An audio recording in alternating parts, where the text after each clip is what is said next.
In this ninja world, I'm the one in charge now. Uzumaki Naraku. This video is purely for entertainment and does not infringe on copyrights or laws. The rights to the novel and image belong to the original author. We do not claim ownership.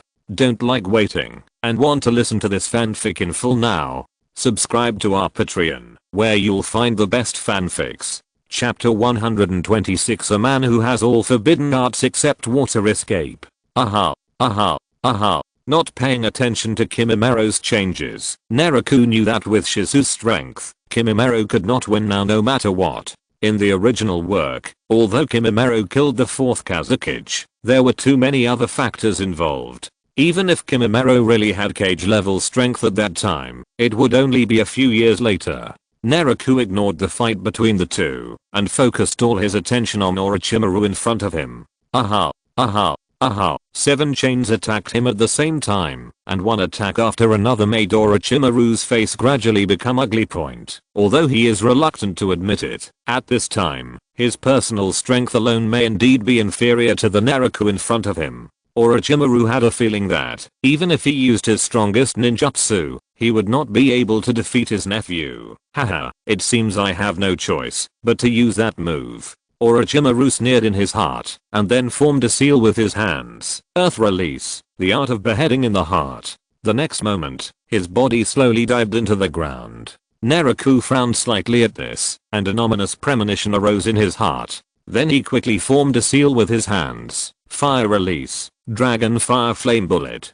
Crimson flames like lava poured out of Naraku's mouth, and then the crimson flames turned into a huge fireball with a diameter of more than 3 meters. Boom. The next moment, the crimson fireball hit the ground heavily. After a violent vibration, a deep pit with a diameter of more than 2 meters appeared in sight. And Orochimaru's figure has disappeared. Is it still too late? Naraku murmured softly. The next moment, Kaguya's inner eye opened. He closed his eyes and began to carefully sense Orochimaru's position. Ninjutsu is ever changing, and even the same ninjutsu will have different effects in the hands of everyone. But Orochimaru just used earth release, the ninjutsu of beheading in his heart, fled underground, and slipped away. However, Naraku knew that he would not slip too far. After opening Kaguya's inner eye, he quickly felt the aura of Orochimaru underground. The next moment, there was a bang, and 2 golden chains penetrated into the ground, speeding towards Orochimaru's position.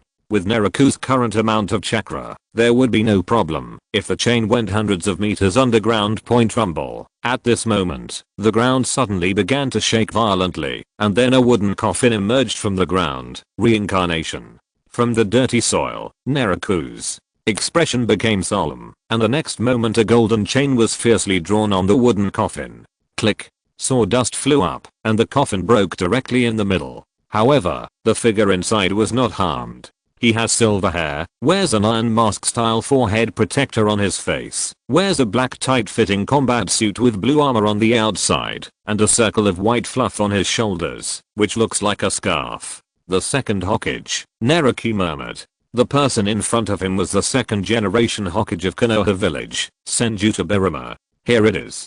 The second generation who slowly opened his eyes asked a question from his mouth, but after all, he was a person who once held a high position, so he quickly responded. Reincarnation from the dirty soil. A wry smile appeared at the corner of the second generation's mouth. I have already classified this as a forbidden technique. Why would anyone still use it? Then he looked up at Naraku in front of him. Red hair, golden chains. People from the Uzumaki clan. The second generation was slightly startled when he saw Naraku. Just when he was about to say something, a figure exuding a cold aura emerged from the ground behind him. It was Orochimaru. Without any unnecessary nonsense, Orochimaru directly integrated a dagger covered with black magic into the second generation's body. The second generation, who was about to say something, lost control of his body in the next second. Damn it, this body is too weak to perform that technique. The controlled second generation secretly thought in his heart, and then under the control of Orochimaru, his eyes looked at Naraku in front, and his hands began to form seals quickly. In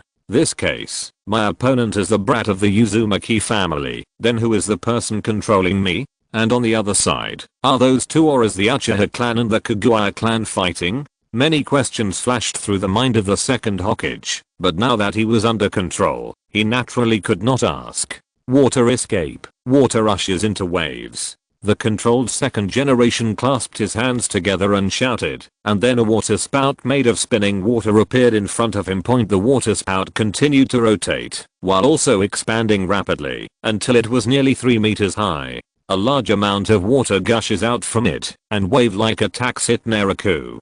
Being able to use this level of water escape in such a desolate place, except for the second generation Hokage in front of me, there are not many such beings in the entire ninja world, as expected of a man who possesses all forbidden arts except water escape. Naraku sighed in admiration in his heart.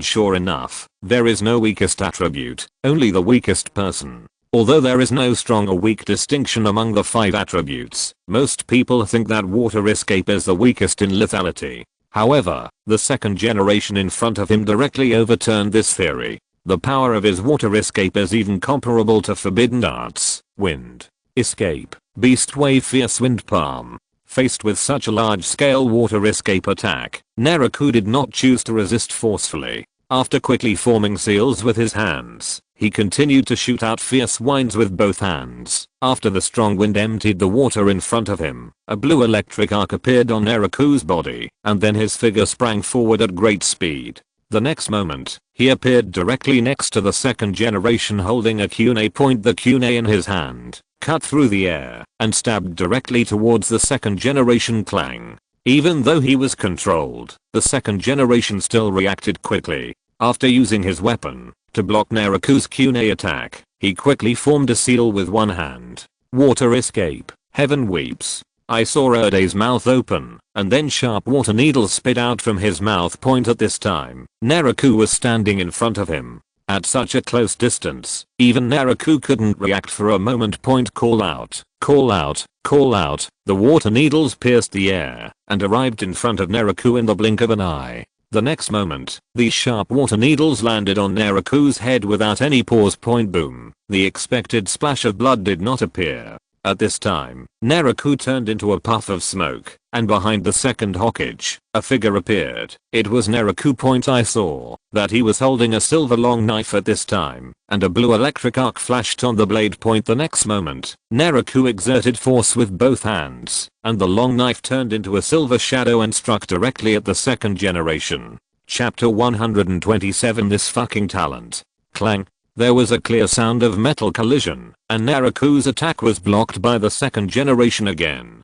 Shadow clone technique. This person is a ninja of Konoha, the second generation thought secretly in his heart. He is still very familiar with the ninjutsu he created. But thinking about it again, the movements of his hands did not stop at all. Water escape. Water blade slash. A light blue stream of water appeared, wrapping the kunai in the second generation's hand, and then the kunai turned into a water blade and struck at Naraku at high speed. ZHI. ZHI. Naraku was not afraid of this at all. Blue electric arcs jumped on the blade, making bursts of thunderous sounds. The sound of thunder trembled, and the next moment Naraku swung the sword with both hands again, and the blade wrapped in the arc turned into a thunderous slash and swung out. The kunai wrapped in the water flow collided with the lightning covered blade. At the moment of contact, the kunai in the second generation's hand broke directly. Immediately, the thunder and lightning sword continued to rush forward unabated.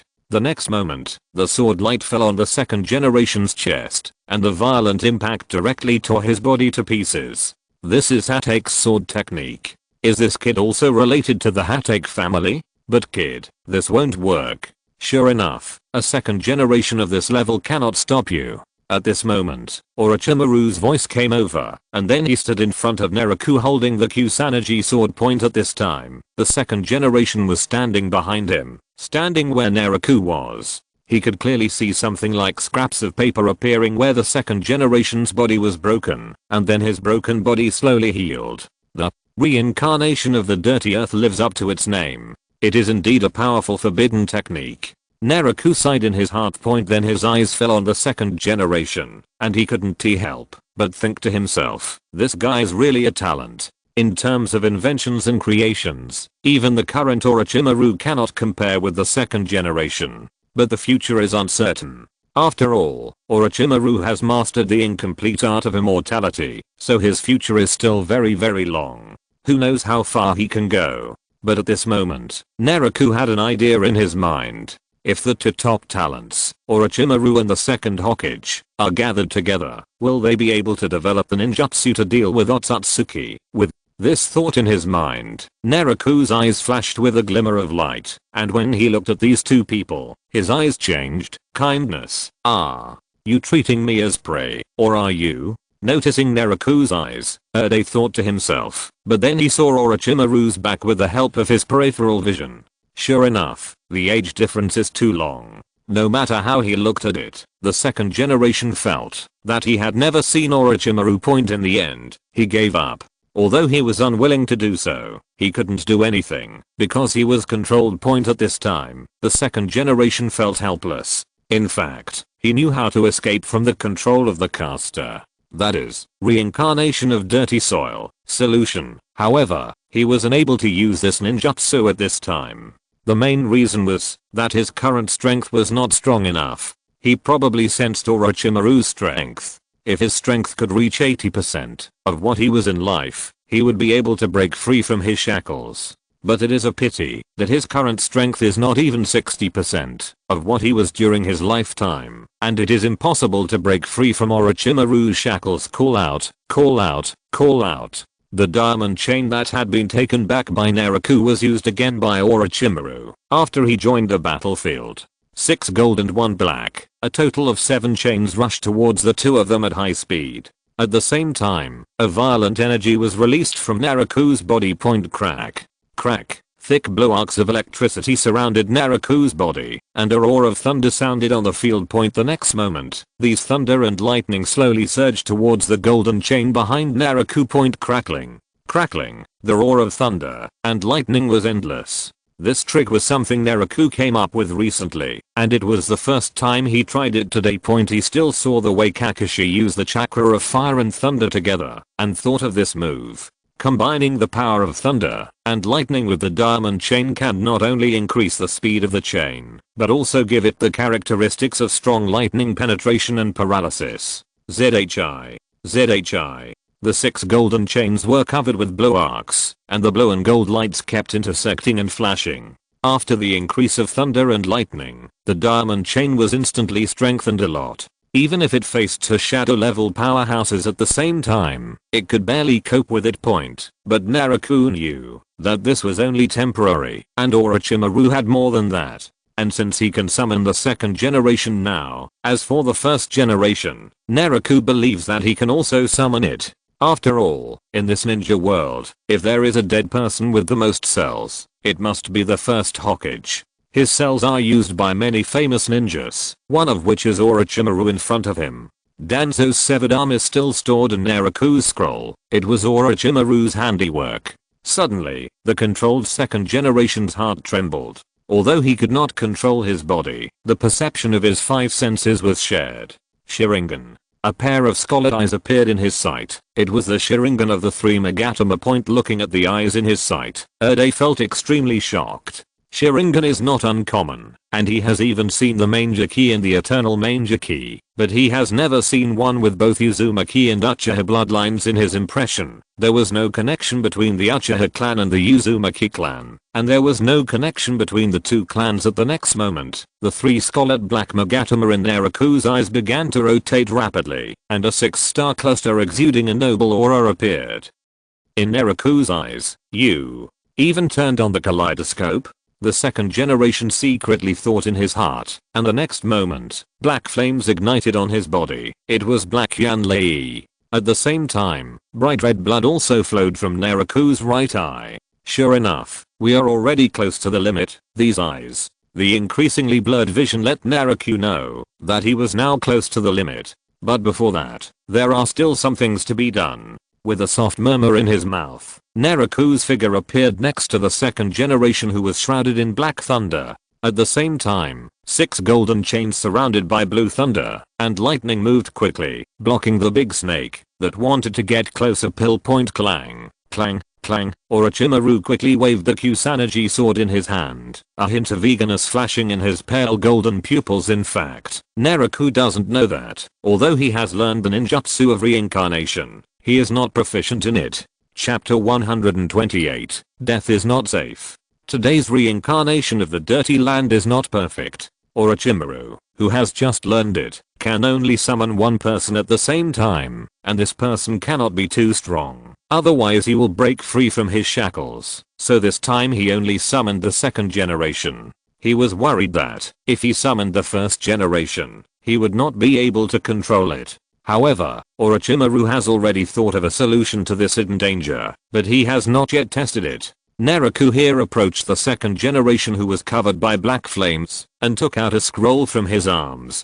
There is a sealing technique he had engraved on it in advance. Water escape. Originally, the second generation wanted to struggle, but after a black chain wrapped around his body was temporarily unable to move. The next moment, just as Naraku was about to seal the second generation with a scroll, his body automatically dissipated into scraps of paper. I have to say that this ninjutsu, which can summon the souls of the dead, is indeed a top-level ninjutsu. However, it is also classified as a forbidden jutsu, because its ability is too terrifying. When Orochimaru first learned this ninjutsu, he simply wanted to resurrect his parents, but later he discovered that this was not resurrection in the true sense, so the reincarnation of the Dirty Land in his hands changed its meaning. Brother, it seems you are right. The last thought in the second generation's mind immediately dissipated completely. I'm worried that I won't be able to summon the second generation in the future. Naraku turned to look at Orochimaru, and saw that, while the other party was dodging the chain attack, he also stretched out his hand to form a seal. Officially lifted from the seal of reincarnation, looking at Orochimaru, a sharp light flashed in Naraku's eyes, and the next moment, Golden Susan wearing Karasa Tengu armor appeared. No matter what Orochimaru is planning today, he will completely solve this hidden danger today. Shisu, it seems I have to borrow your power. Naraku murmured in his heart. The next moment, two golden long swords appeared in the hands of the Golden Susanoo, and were then swung by the latter. One after another golden sword light struck towards Orochimaru at great speed. Compared with the black flame thunder, which has the characteristics of never extinguishing, using Sunenzo to deal with Orochimaru is undoubtedly a better choice. After all, he can minimize the damage caused by the black flame thunder by mastering the Orochimaru style substitution technique. Looking at the nearly 20-meter tall golden Susanoo in front of him, and the huge golden sword light, Orochimaru's pupils shrank. A trace of fear flashed in his eyes. This was the first time he saw such a powerful power as Zunenzo. Necromantic technique. Triple Rashomon. Orochimaru quickly formed seals with his hands, then let out a low shout and slapped the ground with one hand. Boom, boom, boom. 3 loud noises were heard, and at this time, 3 huge iron doors with ghost faces carved on them could be seen in front of Orochimaru. Boom, boom, boom. The next moment, the golden sword light bombarded the Rashomon gate. In just a moment, the first gate was defeated by the sword light, turning into iron filings and flying away in all directions. Then the second door didn't last long and was also shattered by the sword light. Only the third door barely blocked this wave of sword attack, but this door was also full of cracks. Boom. The next moment, Susan holding the golden sword collided and completely shattered it. At this time, Orochimaru's figure was exposed in front of Susan. Without any hesitation, under Naraku's control, the Golden Susanoo swung his sword again. The golden blade emitted a dazzling light, and the blade struck directly at Orochimaru's body. But at this moment, Naraku suddenly felt a fluctuation in space. He turned his head sharply and looked to the other side. The next moment, his pupils trembled slightly. The next second, tears of blood flowed from his left eye. Shunkang was activated, and his figure disappeared in an instant. Sure enough, I still informed him. At this time, Orochimaru's eyes flashed with a sharp light, and then he dodged the Golden Susanoo's attack. Psychic art. Orochimaru scratched his palm, and then slammed it on the ground. The next moment. Boom, boom, boom. A huge white mist appeared on the field. When the white mist cleared, more than a dozen grey giant pythons appeared on the field. The next moment, these giant pythons all opened their mouths, revealing their sharp fangs, and pointed towards the golden Susan. Rushed over. Orochimaru didn't expect these giant pythons to hurt Susan. His purpose was just to let the giant pythons hold Susan for a moment the other side. "Oh, you react so quickly, Uzumaki Naraku," came a chuckle. Wearing a black robe and a tiger striped mask, it was Obito. Why did he come here? At this time, Naraku stood in front of Susu, his face gradually becoming serious. He never expected that Obito would appear here. Could it be? At this moment, Naraku suddenly thought of something, and a sharp light appeared in his eyes. "It's really not safe to die, Shimura." Danzo. At this time Naraku was extremely sure that the man in black robes he saw in Sand Hidden Village was Danzo who had been killed by him. This can also explain why Shisu felt the breath of his left eye. As for why Shisu appeared here, Danzo should have informed him. The masked man, the main Jekai Sharingan, was he the one who killed the 4th generation back then? Shisu, who was standing behind Naraku, secretly thought to himself, and at the same time he felt a little lucky in his heart. Time and space ninjutsu is indeed very powerful. He was fighting Kimimaro just now, and had a complete upper hand, but just when he was about to end the battle, Obito suddenly appeared in front of him, and reached out to grab him. At that time, Obito wanted to make a sneak attack, and send Shisu directly to the Kamu space, but Naraku sensed it in advance and stopped him. Swish. At this moment, Orochimaru's figure also rushed over, and he came to Kimimaro's side. "Lord Orochimaru, me." Kimimaro opened his mouth to say something, but Orochimaru waved his hand to stop him. "Leave this to me." Orochimaru murmured, and then under his control, a white snake crawled onto Kimimaro's body. Point boom. The next moment, his body and the white snake turned into a puff of smoke and dissipated. Point with Kimimaro's current strength, he would not be able to participate in the next battle. In order to protect his safety, Orochimaru temporarily sent him to Raichi Cave. Point then he looked up at Obito and Naraku who were standing aside. Orochimaru was not very familiar with Obito. He only knew that he had been in contact with Danzo, and that he was also the murderer who murdered the 4th generation, and released the Nine Tails a few years ago. As for more Orochimaru, I don't know yet. It's the Sharingan again. Looking at Obito's only exposed scarlet right eye, Orochimaru murmured in his mouth. Point after Obito arrived, the situation became increasingly chaotic. If you're listening to this novel on a channel other than Fanfic World, it means they downloaded and uploaded it without effort. We cordially invite you to visit our channel, Mundo Fanfic Novelos. There you'll find the original version of this story and you can explore many other novels of various genres. We're waiting for you to immerse yourself in a world of incredible novels. Chapter 129 must be in your own hands. Orochimaru, Obito, Naraku and Shisu, the three forces confront each other. "Where's that guy Danzo?" At this moment, Obito suddenly turned his head and asked Orochimaru. "It sure is him." Naraku's expression changed slightly, looking at Obito in front of him. A trace of fear flashed in his eyes. In fact, Naraku's condition is not very good now. There are severe pains in his eyes from time to time, and the main Jekai Sharingan can only barely maintain it. Point. In order to save his power, he even lifted the golden Susanoo. He felt like his eyes wouldn't last much longer. "Danzo, isn't he already dead?" After Shisu heard Obito's words, he frowned slightly, but he was a genius after all. When he thought of the familiar person who had just fought against Naraku, he understood the situation. Orochimaru here had thoughts flashing in his eyes, and he was hesitating whether to summon Danzo. Last time, in order to get some information and some things, he used the Earth reincarnation to summon Danzo. Point. He got what he wanted at that time, but at that time he just wanted to send him to Sunagakure village to find out some information, but the other party caused him so much trouble. Orochimaru's original idea was that he would never summon Danzo again and let him die honestly. But the current situation made him change his mind. The next moment, a giant grey python emerged from the ground.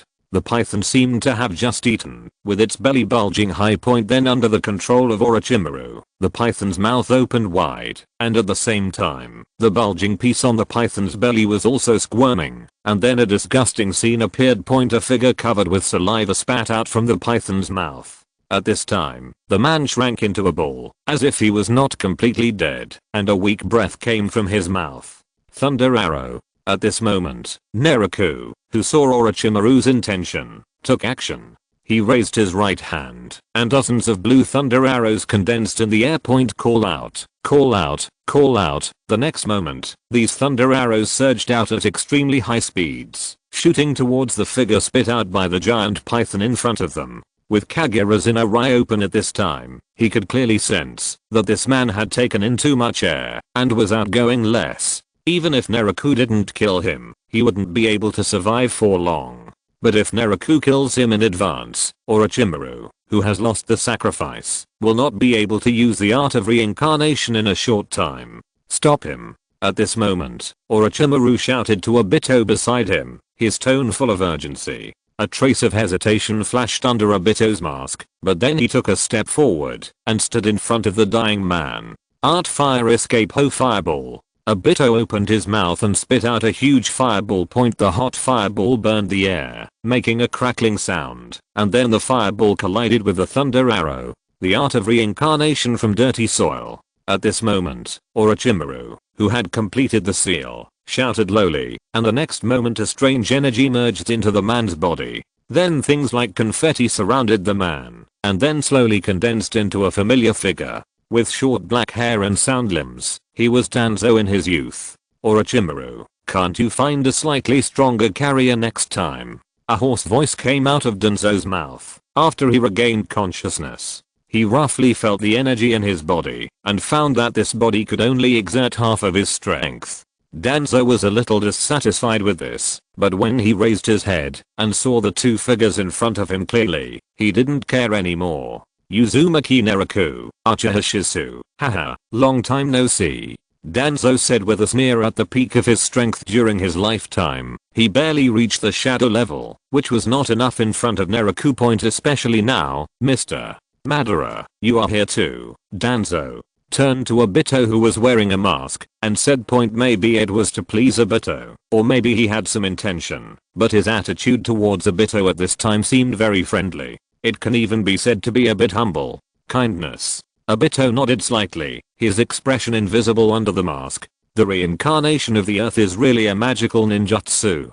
Seeing the dead Danzo appear in front of him again, Obito's eyes flashed with a trace of hesitation. No, that's not real. But soon his eyes became firm again. Where is the thing you said can change the will of others? Obito's hoarse voice came out. The reason why he appeared here was that he received a summons from Danzo, who told him that there was something that could change the will of others. Orochimaru's expression changed instantly when he heard this. Just when he was about to make a move, Danzo spoke. Since Mr. Madara is a member of the Uchiha clan, he should know that the abilities of each pair of Mangekyou Sharingan are different. Obito nodded when he heard the words. He had experienced this personally. Not to mention that each pair of Mangekyou Sharingan has different abilities. Even with the same pair of Mangekyou, the abilities attached to the left and right eyes may not be exactly the same. Among the existing Uchiha clan, there is a genius named Uchiha Shisu.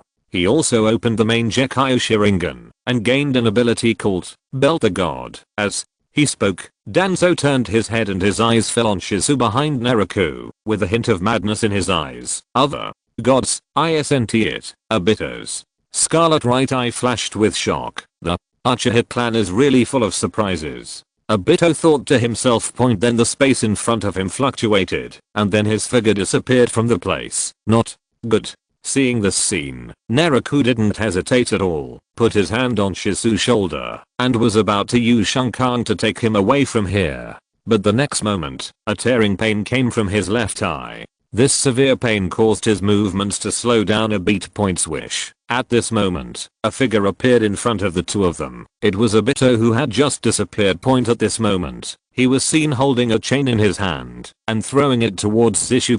Clang. The sound of weapons clashing came from Shisu. At this moment, he took a step forward with a sword in hand, and the blade collided with the chain. There was a hint of fighting intent in his scarlet eyes. Stop. The water. Looking at Shisu standing in front of him, Obito's eyes flashed with a complex look, but he returned to normal the next moment.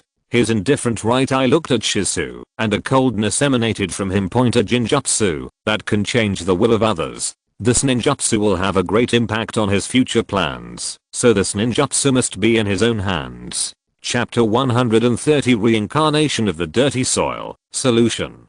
Orochimaru. Taking advantage of Obito's absence at the moment, Danzo took a step back and came to Orochimaru. Then he murmured something quietly. Then Orochimaru's face changed suddenly, and a trace of hesitation flashed in his pale golden pupils. But after he looked up and saw those scarlet eyes, a hint of madness gradually appeared in his eyes. Then he took out a scroll and handed it to Danzo. After Danzo opened the scroll and confirmed some things, a look of joy appeared on his face. Then he took out a scroll and handed it to Danzo. He formed a seal with one hand. Boom. After a burst of white mist appeared, a somewhat tattered scroll appeared in his hand. Sure enough, it's still there, Danzo murmured softly, and then he handed the scroll to Orochimaru. Orochimaru did not hesitate and opened the scroll on the spot. Uncontrollable joy appeared on his face. Haha, in that case, I have nothing to do here.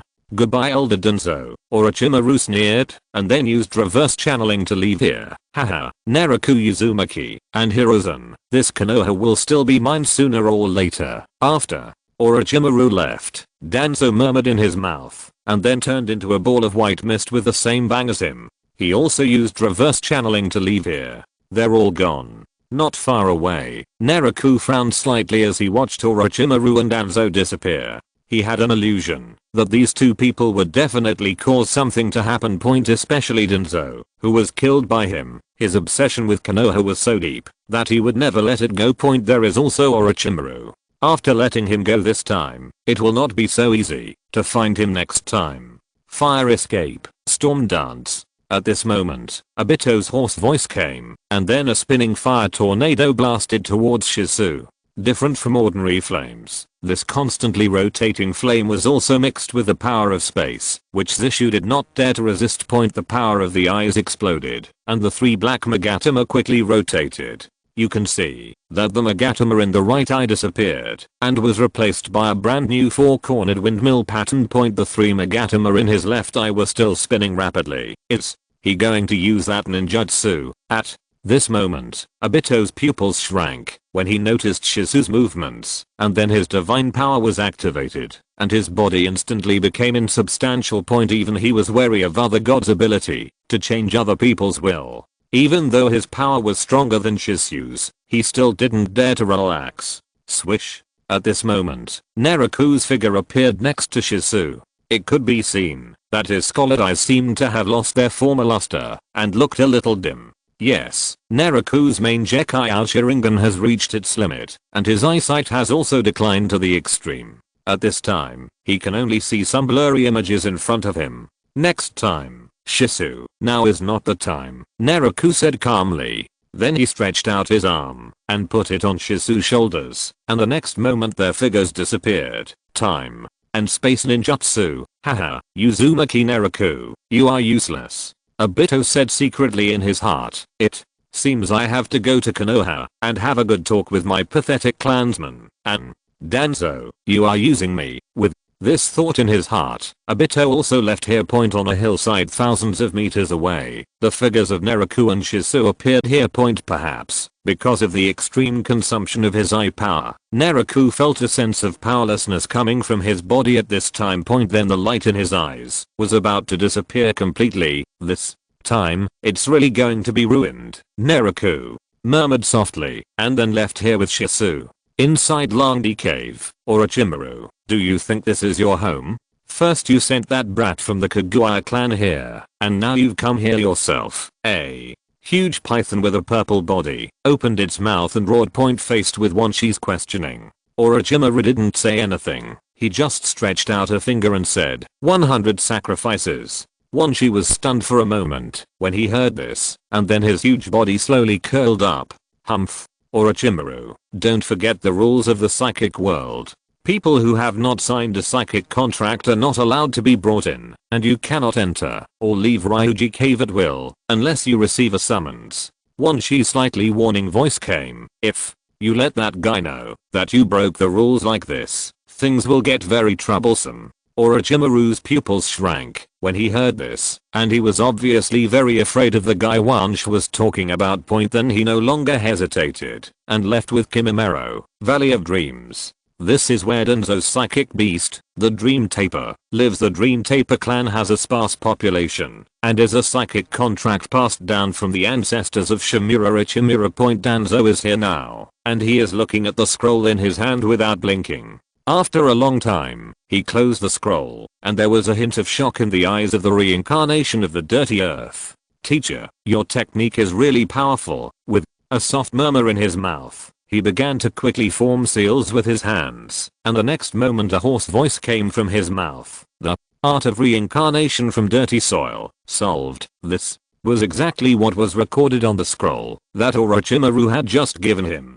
The next moment, a dark yellow light appeared in his body, but it quickly dissipated. At this moment, Danzo clearly felt that the connection between himself and Orochimaru was broken, which also meant that he had regained his freedom at this time point, and he still has inexhaustible chakra and immortality. Haha, just wait, everything is still mine. Orochimaru sneered. At this time, Danzo felt very lucky, and before being killed by Naraku, he told Orochimaru that he had Shisu's Mangekyou Sharingan. It was precisely because of this that Orochimaru resurrected it, but he also paid something.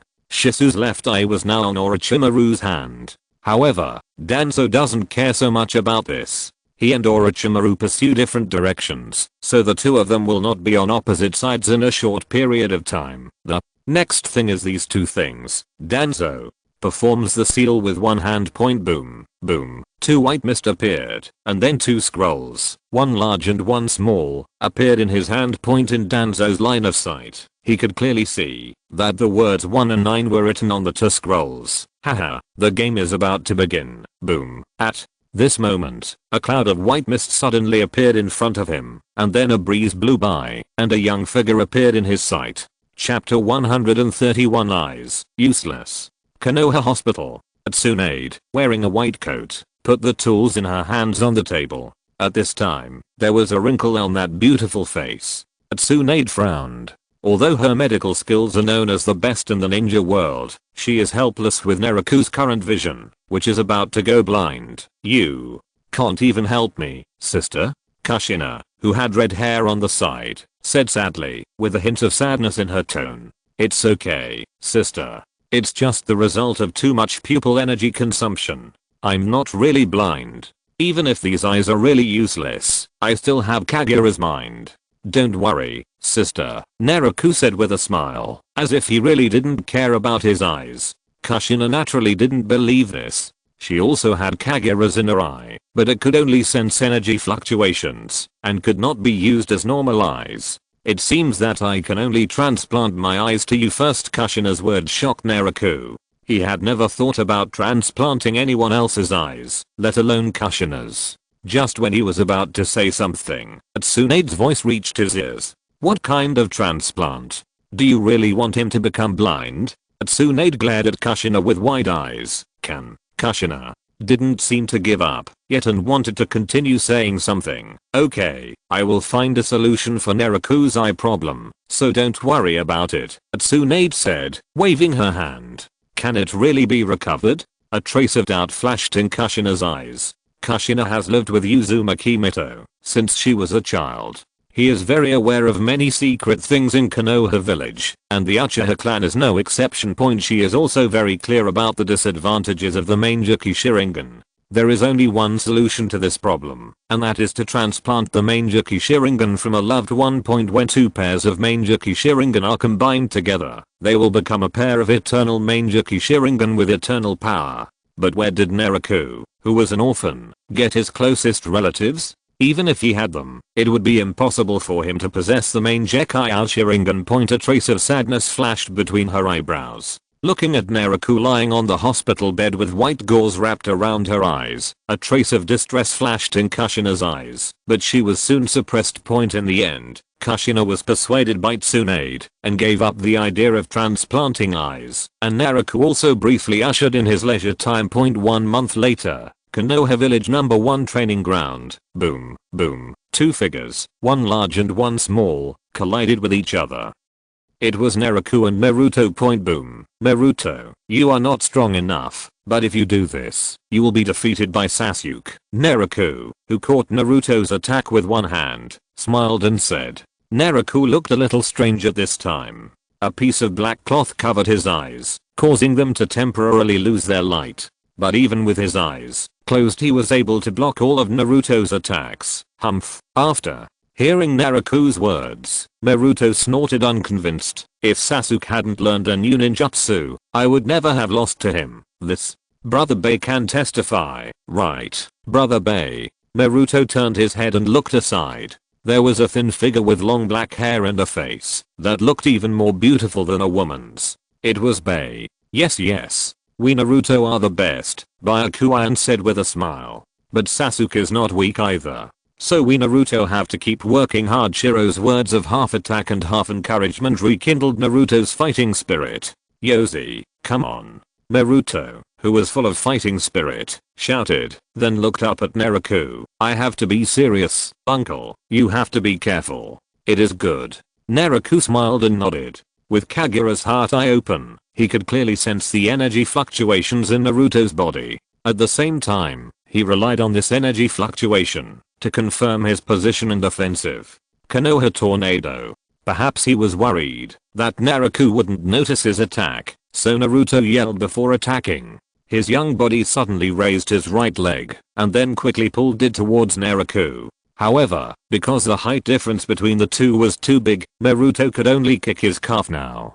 Haha, little Naruto, you are still very young. The corners of Naraku's mouth curled up slightly, and the next moment he raised his right leg and swept it forward slightly, hitting Naruto's foot that was still on the ground. The next moment, Naruto's young body began to shake, and finally Naraku flicked his forehead with his finger, causing him to sit on the ground. It seems you still need to practice, Naruto. Naraku said with a chuckle. I was just careless, uncle. Get ready, I'm going to attack again. The stubborn Naruto got up from the ground and launched another attack on Naraku, but the result was still the same. No matter what attack Naruto launched, whether it was physical or ninjutsu, it would be easily broken by Naraku. Soon half the afternoon passed like this. Haha. At this time, Naruto was breathing heavily, and his small face was covered with large beads of sweat. This is only possible because he possesses most of the Uzumaki bloodline and the Kyuubi helps him recover intentionally or unintentionally. If it were an ordinary person, it would be impossible for him to be able to withstand such intense training. But even Naruto stopped there. In fact, if Kyuubi hadn't helped him recover, Naraku would never have let him train like this. After all, Naruto was still young now. If his body is not fully developed yet and he often carries out overload training, his body may have sequely. This was his nephew, the future savior, and Naraku would not do such a stupid thing. After stopping Naruto who wanted to continue training, Naraku took Haku and walked around the streets with him. Although he can't see with his eyes now, he can still maintain his basic life by relying on the powerful perception ability of Kaguya's heart eye. Just like now, when he walks on the street, where people come and go, he won't bump into people or things. Even ordinary people have energy fluctuations in their bodies, but they are relatively weak. Naraku relies on sensing energy to judge whether there is someone in front of him. As for house construction and so on, he also has his own methods to avoid it. He released his chakra and moved within a range of 2 to 3 meters around him. These chakras form a kind of energy close to the entity under his control. Whenever this energy is blocked in front, it means that there is something or a house in front of him. Chapter 130. To the 3 generations returned to the village and broke up unhappy. The back mountain of Konoha. Hey, you are indeed one of my lifelong rivals. Your strength has improved a lot. Kay, who was wearing a green outfit, said to the figure in front of him. He has silver hair, a black mask, and a slim figure. He is Kakashi. Ever since Naraku resigned from the position of Anbu captain, Kakashi has once again had more tasks on his shoulders. After being busy for nearly 2 months, he finally had a few days of rare vacation. But before he could rest at home, Kayla came here to spar. Of course, Naraku is also with them. But at this time, he was lying leisurely on a piece of green grass, feeling the breath of nature comfortably. Ugh. Seeing Naraku like this, Kakashi sighed in his heart. I hope Hokage-sama can solve Naraku's eye problem quickly, he thought in his heart. Call out. At this moment, a stone flew towards Kakashi at great speed. A figure said yes. Kakashi's eyes narrowed slightly, and he dodged the stone's attack, but the next moment a red-haired figure suddenly appeared in his sight. It was Naraku. At this time, Naraku had his eyes closed, with a smile on his lips. He raised his right leg high, and came up with a Konoha whirlwind kick that hit Kakashi hard. With a bang, Kakashi, who was attacked, flew backwards at high speed. Brother K, you don't really think I'm blind, do you? Naraku's voice sounded like a smile, but not a smile. Boom. At this moment, a sound broke through the air. It was K. At this moment, he suddenly jumped up and launched an attack on Naraku from the air. Brother K, this sneak attack is too obvious. Naraku dodged K's attack and punched him at the same time. It's just that, although his physical skills are not weak, they are still not enough in front of our future Emperor K. His punch was easily blocked by K. Naraku, your fist is a bit weak. Show you what's real. Boom. Before K could finish his words, he was kicked away by Kakashi. K, you're talking more and more nonsense. Kakashi's teasing voice sounded, and then the three of them started fighting here, like they did 3 years ago. However, there is a tacit understanding that this time they did not use ninjutsu, but simply relied on physical skills to fight. Boom, boom, boom. For a while, the sound of fists and feet clashing continued to sound on the field. They didn't stop until the sun set, and the setting sun appeared. Ha, ha, ha, ha, ha, ha. At this time, all three of them were lying on the ground, breathing heavily. The afterglow of the setting sun shines on the figures of the three people.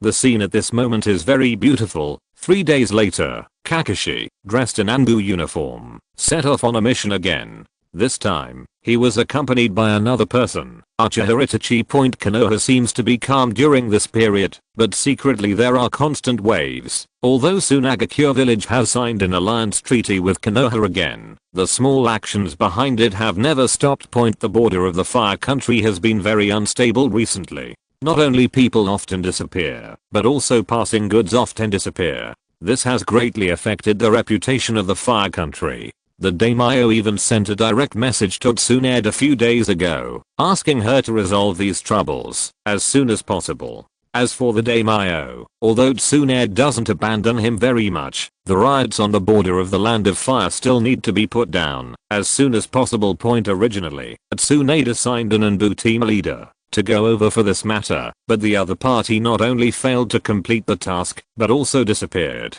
This attracted Tsunade's attention, so he assigned Kakashi and Itachi to go together to deal with the matter. Hokage's office. Boom. Boom. There was a knock on the door. Tsunade, who was looking down at the documents, raised her head when she heard the sound, with a trace of fatigue in her brows. The recent riots at the border, and that incident really gave her a headache. Here we go again. Tsunade's face darkened when she felt the breath outside the door, and then she said in a deep voice, "Please come in." Then, a familiar figure opened the door and walked in. With a thin figure and a few more wrinkles on his aged face. The person who came was none other than the previous leader of Konoha, the third Hokage, Sarutobi Hiruzen. "Teacher, you are here." After seeing the person coming, Tsunade stood up and said, while reaching out and making a gesture in the dark. Swish. In an instant, an Anbu appeared with a chair. "Sandaime-sama."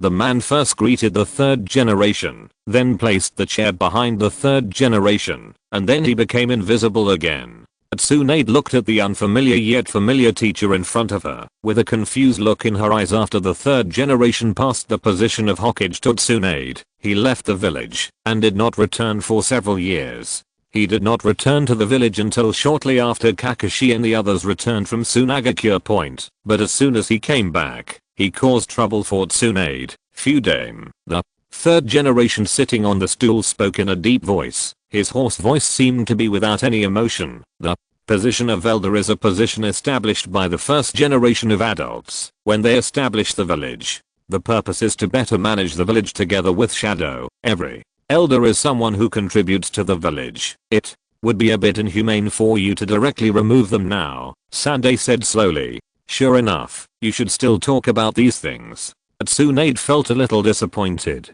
Then Koharu, Mito Kadon, Shimura Danzo, the three elders of Konoha village, how many innocent people's blood were stained on their hands, and how many dirty things they had done secretly point by deposing them. Tsunade felt that it was a pardon for them. If she were not afraid of too much impact, she would even want to kill the remaining two elders just like Naraku killed Danzo Point. But now the third generation actually wants them to resume their positions. How is this possible if she were to be removed as Hokage? Otherwise this would be impossible. Teacher, the village needs more fresh blood. The two elders are old and have reached retirement age. Some things should be put down. Tsunade said the most tactful words she could think of. He is old. Will the fifth generation also remove this old man? The third generation continued aggressively. Tsunade's face darkened when she heard this. She put her hands on her desk and looked at the third generation in front of her. Her heart felt like ice. The third generation in this state now feels extremely strange to her. But she had her own bottom line. No matter what Sandai said, she would not agree. The last negotiation was just like the previous meetings in the past few days. The two broke up on bad terms. After walking out of the Hokage's office, the expression on Sandai's face gradually turned gloomy, and he didn't know what he was thinking. Chapter 133, hands over to the shopkeeper, Jiraiya. Konoha village, the home of the Sarutobi clan. At this time, the place looked a little deserted, and there didn't seem to be many people in the clan. Perhaps many people would not believe that a few years ago this was the most prosperous place in the village. Clan leader. After coming out of the Hokage's office, the third generation returned here. Looking at the Sarutobi clan, that was no longer what it used to be. He felt a chill in his heart. After he abdicated and Tsunade took office, the Sarutobi clan seemed to have disbanded automatically. Most of the clan members moved out of Konoha village and lived anonymously outside. Only the three generations of this lineage and a very small number of older clan members remain here. One day, I will let you all come back, Sandai thought secretly in his heart. Then he walked to a secret room in the clan, where a figure was already waiting for him. It's really you. Looking at the familiar face in front of him, Sandai's eyes flashed with shock, but he quickly reacted. Humph, it seems that you have a close connection with Orochimaru. Sandai snorted coldly. Haha, close contact. The person standing in front of him at this time was Danzo. Danzo snorted, and then a disdainful smile appeared on his face. Hiruzen, you are still so childish. If it weren't for Orochimaru, how could I be standing in front of you now? Facing Danzo's questioning, the third generation looked a little ugly, but he did not refute Danzo's words. People who are already dead, why do you come out to mess with the wind and rain again? Came the hoarse voice of the third generation. Haha, playing with the wind and rain. Danzo sneered. If I don't come back, then who will help you? Hiruzen, you probably don't want to work hard for decades, only to have it all come to nothing in the end. Danzo said in a cold tone. The Sarutobi clan and the Shimura clan. How much blood these two clans have shed for Konoha. How many of our clansmen died in the war to protect Konoha. But now, there is no place for them in Konoha village. Haha, you must not be reconciled to such a result. Hiruzen, perhaps. Danzo's words reached the third generation's heart, but this time he did not refute the other party. Despair. At this moment, there was a sound of footsteps, and then another figure appeared in front of the third generation. You. The third generation's expression changed when he saw this man, as if he had seen something incredible. Hokage's office. Tsunade stood by the window with a complex expression, and looked at the scenery outside. What she saw was a peaceful scene. Although the weather outside was sunny, Tsunade felt like a storm was coming. Swish. At this moment, a tall figure appeared in the room. He had long white hair that looked very cool, and there was red paint on his face. The person who came was none other than Jiraiya. But now he has another identity, that is, the Minister of Anbu. Kakashi has no hope of promotion. The reason why Jiraiya returned to the village before, and why he stayed in the village now, was all because of one person, and that was Tsunade in front of him. After Naraku conveyed to him the news that Tsunade was attacked by the Kumogakure Two Tails, he immediately decided to return to the village. and now he was also aware of Tsunade's situation in the village, so he stayed resolutely, giving up his own poetry in the distance. Looking at Tsunade in front of him, Jiraiya had a flash of distress in his eyes, but he hid it well. Tsunade, sensei him, Jiraiya wanted to say something, but was interrupted by Tsunade raising her hand. Jiraiya, will the war really end? Will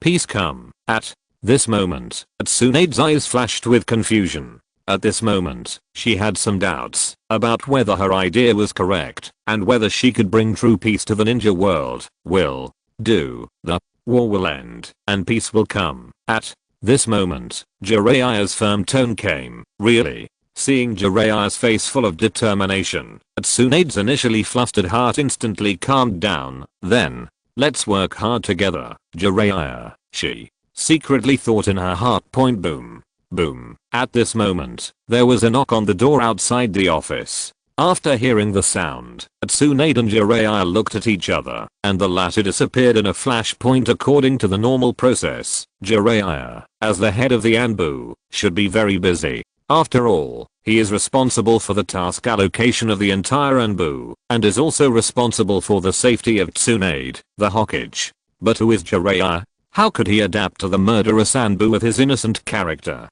Now he just holds the position of Anbu minister, and is a proper hands-off shopkeeper. Internally, all Anbu affairs were left to Shizu to handle and arrange. As for external affairs, of course, Kakashi, who was the deputy minister, was personally responsible. As for Jiraiya, although he is a hands-off shopkeeper, he alone shoulders the most important task of Anbu, which is to protect the safety of the contemporary Hokage. So now Jiraiya follows Tsunade almost every day, and some of the emotions that already existed between the two slowly began to be amplified. Please come in. A majestic voice came from Tsunade's mouth. After Jiraiya hid his figure, Tsunade reorganized her emotions and changed from the sentimental woman just now to the leader of Konoha, the fifth Hokage. Squeak. The sound of the door opening sounded. Lord Hokage, a respectful voice sounded. This is the list that the third generation asked me to forward to you, saying that I want to recommend a few people to join the Anbu.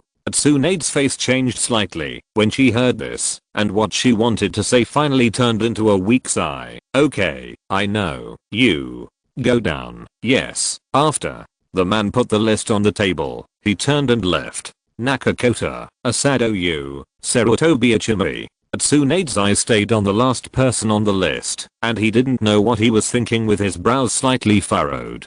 Anbu. The third generation, contact with Koharu and Mitomanabu, who moved to another dormitory. At this time, Shizu was looking at the information in his hand with a slight frown. During Kakashi's mission, he was responsible for handling the entire Anbu affairs. It is no exaggeration to say that at this moment, the power in his hands can even rival that of Uchiha Fugaku, the leader of the Uchiha clan. Of course, with Shizu's loyalty, he would not do anything outrageous. The information he was holding at this time recorded the specific movements of Sunday since he returned to the village. This is not because the Anbu has seen him. In fact, this is just a kind of protection. The Hokage, whether in office or retired, is the most important person in the village and must not have any accidents.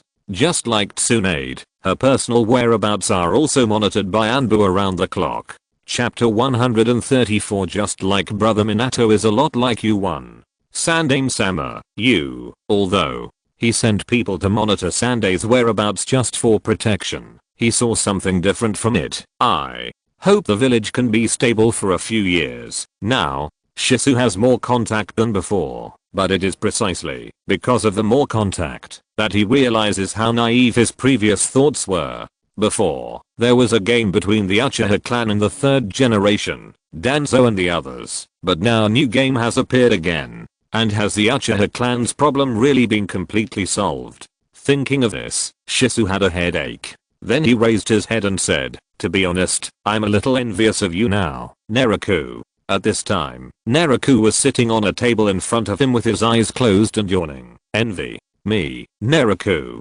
curled his lips slightly at this. How about you get blinded too? Forehead. Zisu raised his forehead slightly at this, then without saying anything, He lowered his head and continued to check the information in his hand. The third generation returns to the village. At this time, Naraku sensed a hint of conspiracy. However, there is nothing he can do for the time being. It seems that we still need to solve the eye problem as soon as possible. If the third generation returned to the village, it would not be difficult if it was just him. After all, he has abdicated and does not have much power in his hands. But Naraku knew that the third generation was probably not the same person. Danzo, who was reincarnated by Orochimaru using dirty soil, would not just be willing to be a dead person. Late at night, after Shizu had finished handling everything, Naraku left the Anbu with him and returned to the Uchiha clan. Their Uchiha Fugaku was already waiting for them. In fact, the situation of the Uchiha clan is much better now than before. As the clan leader,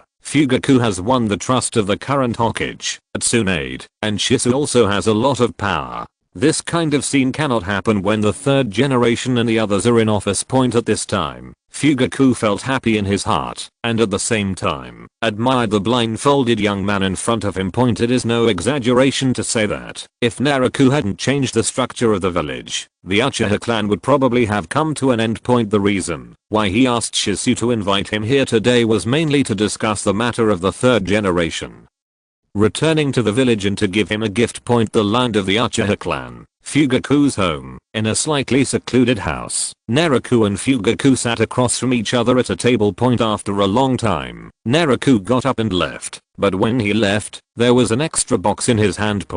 Although he couldn't see it with his eyes, Naraku could clearly sense that there was a pair of Sharingan inside the box. And the level is not low. It is the Sharingan of the 3 Megatama. Originally, he planned to refuse. After all, he was not planning to transplant other people's eyes for use, but he carefully thought about the current situation in Konoha village and finally accepted Fugaku's gift. Just think of it as prepared, Naraku thought in his heart. After leaving the Uchiha clan, Naraku rushed towards the Senju clan's clan. It's not that he wants to report to Tsunade, but that he currently lives in the Senju clan's territory. Not only him, Kushina, Naruto, Haku, and even Jiraiya also lived in it. Of course, the last one was forced by him, and the reason was to protect Tsunade's safety. Ever since Naraku became blind, Tsunade asked their family to move to their own clan. The Senju clan's clan could not be compared with the current Uchiha clan, but there was no problem in housing a few of them. Naraku, who returned to the clan, was about to go back to his room when he was stopped by someone in front of him. "Teacher, it's so late, and you haven't slept yet," Naraku said with a smile. Although he could not see it with his eyes, the energy fluctuations on his body determined that this person was Jiraiya. "Yeah, not asleep yet," Jiraiya murmured, and then led Naraku to a pavilion. "Let's have a drink with the teacher today. It is good." Naraku noticed that Jiraiya seemed to have something on his mind, but he didn't ask, just drank with him silently. But just when Naraku was about to raise his glass, his expression suddenly changed. "No, I'm not asleep yet." Naraku stood up suddenly and prepared to run away without saying a word. Uzumaki Naraku. At this moment, a roar came, and the next moment a golden chain tore through the air and wrapped directly around Naraku's waist, who was about to slip away. Boom. Kushina rushed here with an angry look on her face and gave Naraku a violent shudder when she came up. "Have you forgotten how old you are? You want to drink now, eh?" Scolding tone came from Kushina's mouth. "Kushina, Naraku is accompanying me." Jiraiya, whose face was red, was trying to explain something. "That's enough, Jiraiya-sensei. You really don't know that Naraku is not an adult yet." At this time, Kushina didn't even get used to Jiraiya and directly scolded her. It wasn't until the end that Kushina left in frustration after a long struggle. This was even after Naraku repeatedly promised not to drink. Hey, only Minato can probably stand Kushina's temper. Looking at Kushina's back, Jiraiya mumbled quietly, "Yes, my sister's temper is very similar to that of Tsunade-san. Just like Minato-san is a lot like you, sensei," Naraku said with a smile. Jiraiya was stunned when he heard this, but he quickly reacted. "You kid, you are so smart." Jiraiya scolded with a smile, "But I still have to thank you, Naraku." Jiraiya said to himself. In fact, it was Naraku who suggested that he stay in Anbu and become the minister. Of course, Jiraiya refused at first because he also knew that his temperament was indeed not suitable for living in Anbu. However, Naraku also took this into consideration, and Shisu was also recommended by him. On the one hand, it was to allow Tsunade to completely gain the loyalty of the Uchiha clan. On the other hand, Naraku doesn't want Shisu to leave the village often, because the abilities of other gods have been known to Obito and the others. If Shisu goes out alone again, it is difficult to guarantee that he will not be targeted by Obito and the others. Although Beatenjin is a bug level ninjutsu, if you want to successfully change a person's will, it will take some preparation time. Regarding this point, Naraku once talked to Shisu specifically about this matter. What he meant was that other gods belong to the pupil power ninjutsu. If the user's pupil power is stronger, the other gods have a higher chance of success. Small point, Obito's eye power is one of the best in the ninja world, so Naraku doesn't dare to gamble. Chapter 135 Sarutobi 1 Naruto. In a hidden cave outside Konoha village, a man wearing a black robe and a tiger-striped mask sat cross-legged on a boulder. It was Obito. Haha, I didn't expect that Uzumaki Naraku to be really blind. At this moment, a sneering voice came, and then a figure shrouded in a giant pitcher plant emerged from the mountain. There was a smile on his face at this time, and he was obviously very happy that Naraku had crippled him. Humph. The main Jekai Sharingan is not that easy to use. Obito also snorted, with a hint of pride in his tone. Half of his body is made up of first generation cells, which perfectly avoids the disadvantages of the main Jekai Sharingan, and his pupil power is stronger than the ordinary main Jekai Sharingan. Obito even had a feeling that, if he transplanted his left eye back, his strength might be greatly enhanced again. Now that Uzumaki Naraku is gone, only Kakashi and Uchiha Shisu are the only threats to Konoha. Ju said with a playful smile. When are you going to take action against them, Obito? As he said that, he turned his head and looked to the side, and in his sight was Obito with scarlet eyes. I can handle these things myself. After saying this, Obito used Kamu directly and left here. Zetsu looked at Obito's leaving figure, and the black half of his face looked extremely gloomy at this time. Haha. There's something wrong with this guy recently.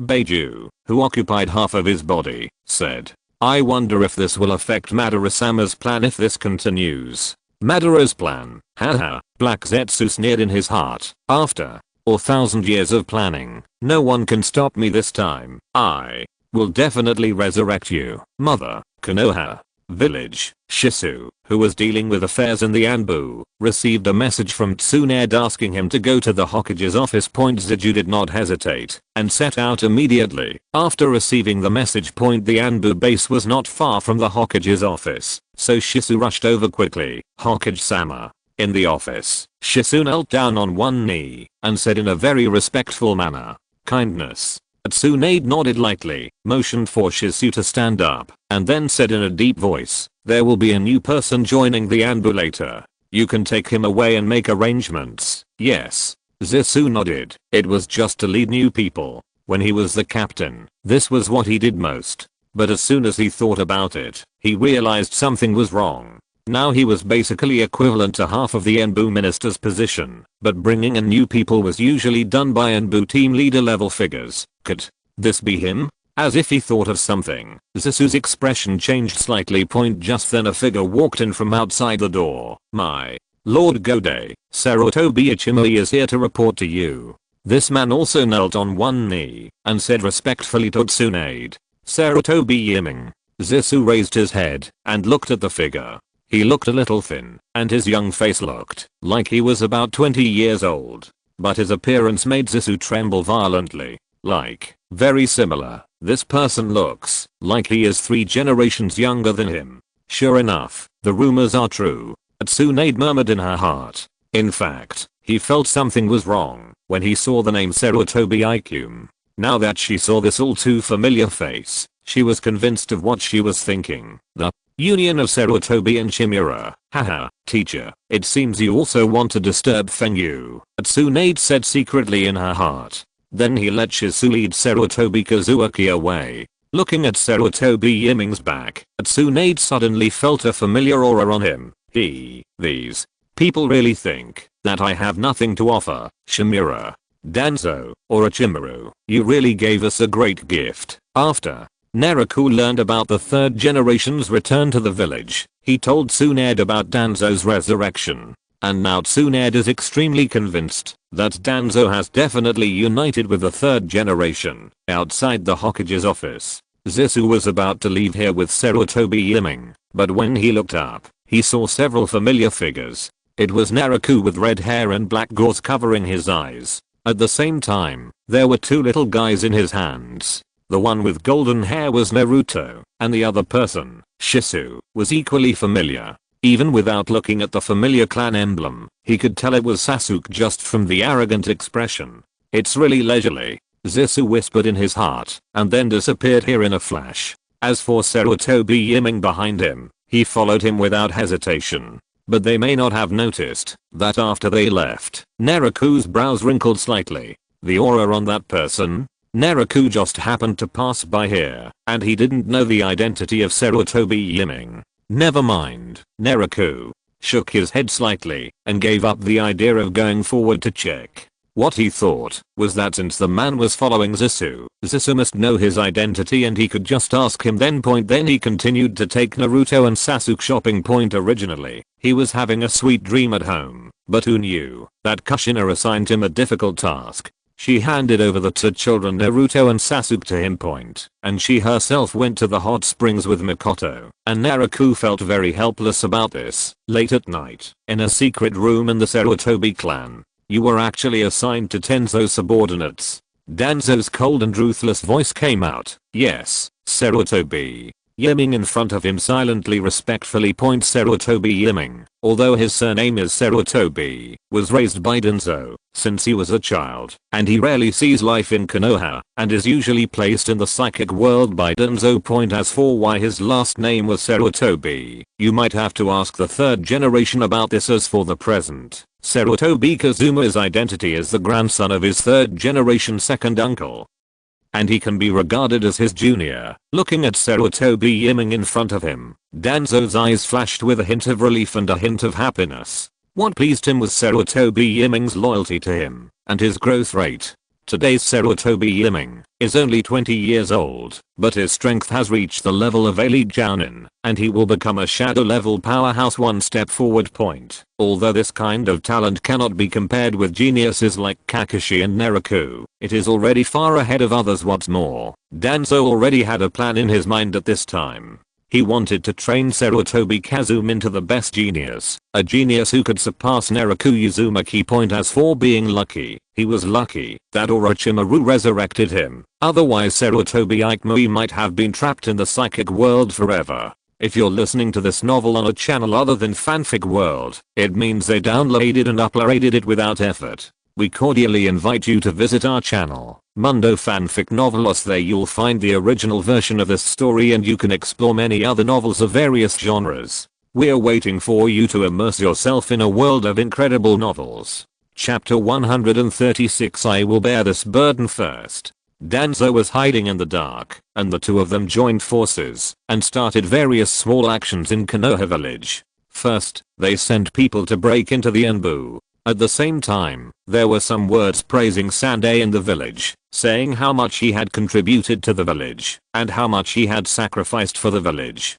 For a time, the three generations were equally popular, and there were even rumors that they would return to power. However, most people in the village are still very sober, especially the major families in the village, and they have not changed their attitude towards Tsunade because of this. And Tsunade's identity is not just as simple as the fifth Hokage. She is not called the princess of the Senju clan for nothing. In the hearts of most people in the village, apart from the first generation, the second generation who conquered the country, and the fourth generation who died fighting to protect the village, only Tsunade is the most respected by everyone. For no other reason than because their entire Senju clan died in the war to protect Konoha village. Not to mention the first generation. The second generation is Tsunade's generation. Her younger brother Senjunju, a disciple of Orochimaru, died in the Second Ninja War.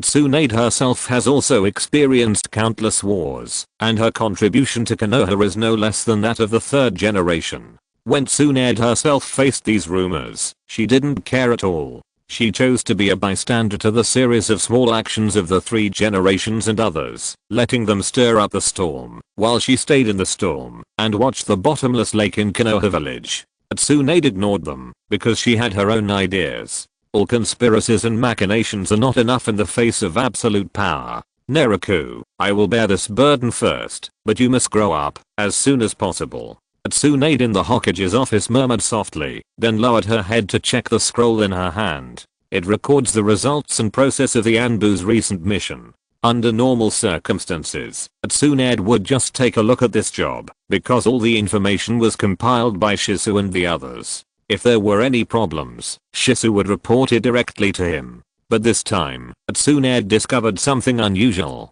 He opened a marked scroll, which recorded the recent missions of the Tenzo team. Tsunade opened it, and frowned as she looked at it, an unknown anger rising in her eyes. Sarutobi Yiming masters the would release ninjutsu, that is very similar to Tenzo. This is exactly the information recorded on the scroll. Tsunade knew better than anyone what the would release ninjutsu represented. It was his grandfather's signature ninjutsu, Mu.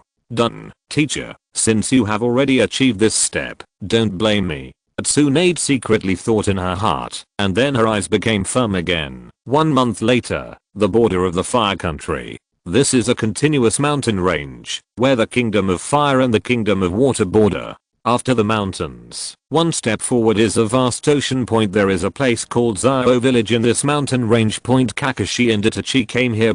They came here also, after receiving a request from the villagers here, saying that there were large beasts in the mountains, and many of their people had been killed by the beasts. This task of taking down the beast couldn't be easier for Kakashi. When he came here, he stretched, and a trace of exhaustion flashed across his face. Not only him, but Itachi walking behind him also looked haggard, and the two grooves on his face seemed to be deeper at this time. They had been at the border of the Fire Country for more than a month. During this month, the two of them had almost no rest. They were either performing tasks, or on the way to perform tasks. However, the effect is also obvious. With the efforts of him and Kakashi, the border is now much more stable. Even the Kingdom of Wind became much more stable after Kakashi seriously injured Granny Chiyo. Originally, Kakashi and Itachi were planning to return to the village after the border was stabilized, but the leader of the border, Hinata Cloud, temporarily entrusted them with the task due to lack of manpower. Kakashi and the two did not refuse. After Kakashi and Itachi arrived, an old man who looked like the village chief came to them. You two ninja masters of Konoha village. A very humble tone came from the old man's mouth. Although he was the village chief of Zio village, he was just an ordinary person. Even a genin had a much higher status than him. Yes, we are ninjas from Konoha, and this time we are here to help you solve the problem of beasts hurting people. Kakashi took a step forward and said, taking out the power of attorney from his arms and showing it to the old man. You are finally here. A smile appeared on the old man's old face. After a brief negotiation between the two parties at the rear, Kakashi asked directly, Chief Natsu, what kind of beast is this hurting people? I think if it were just an ordinary beast, you wouldn't ask for help from Konoha. Village. Chief Zaya, the old man, sighed heavily and then said, actually, we don't know exactly what this beast looks like. People in our village often go missing when they go hunting. Recently, when we went out to look for it, we only found a trail of blood and some huge footprints. Bloodstains, huge footprints. Could it be that the ninja beast is hurting people, or the psychic beast from the psychic world entered here by mistake? Kakashi thought secretly in his heart. Ninja beasts are generally animals specially raised by some ninjas. Unlike normal animals, these ninja beasts can also use chakra and have good fighting power. For example, the Inazuka clan of Konoha likes to raise canine ninja beasts. Can you show us what those footprints look like? At this moment, Itachi's voice came over. His guess and Kakashi's were basically the same. Then, under the leadership of village chief Zaya, they rushed towards a dense jungle. Soon they arrived at their destination. Master Ninja, look, the footprints in front are left by that beast, village chief Zaya said. pointing to the somewhat collapsed ground in front of him. It is good. Then, Kakashi and Itachi took a closer look at the footprint. It was a huge claw mark. Judging from the shape, it was very similar to some animal-like creatures. There seems to be weak chakra fluctuations here. Itachi sensed it carefully and said, "What is certain is that this is no ordinary beast." Kakashi nodded slightly at this. In fact, this can also be seen from the huge footprints. After all, ordinary beasts rarely have such a large size. Chapter 137, Sky-Reaching Foot, Strange Power Ninjutsu. In the jungle outside Zyro Village, two figures kept shuttling through the jungle, as if they were looking for something. It was Kakashi and Itachi. For safety reasons, Kakashi asked the village chief Natsu to return to the village. After all, he was just an ordinary person. If he was with them, he would not only be unable to help, but also a burden. After searching carefully in the jungle, the two still found no clues. "Just wait a moment." Kakashi stopped and spoke. "The scope here is too large. If we only rely on the two of us, it may take a long time," Kakashi said solemnly. Itachi nodded slightly at this. Not to mention other places, even the dense jungle in front of he would take a long time to thoroughly inspect. In this case, Kakashi's exposed right eye narrowed slightly, and then after quickly forming seals with his hands, he slapped his palm on the ground. Boom, boom, boom. Several clouds of white mist appeared on the field. After the white mist cleared, several small dog-shaped creatures appeared here. They are Kakashi's psychic beasts. "What's wrong, Kakashi?" the ninja dog named Parker said. "That's it, Parker." Kakashi then briefly described the situation to Parker, and the latter understood what he meant. Then Kakashi and Itachi brought the ninja dogs to the huge footprints. All the ninja dogs came forward and sniffed. "Then you just wait here for the news." Then Parker said hello to Kakashi, and then he led the other ninja dogs out of here. "It's up to you, Parker." Although Parker and the others are not strong in combat power, their sense of smell is very sensitive. Kakashi believes that, if it is them, they should be able to find the target quickly.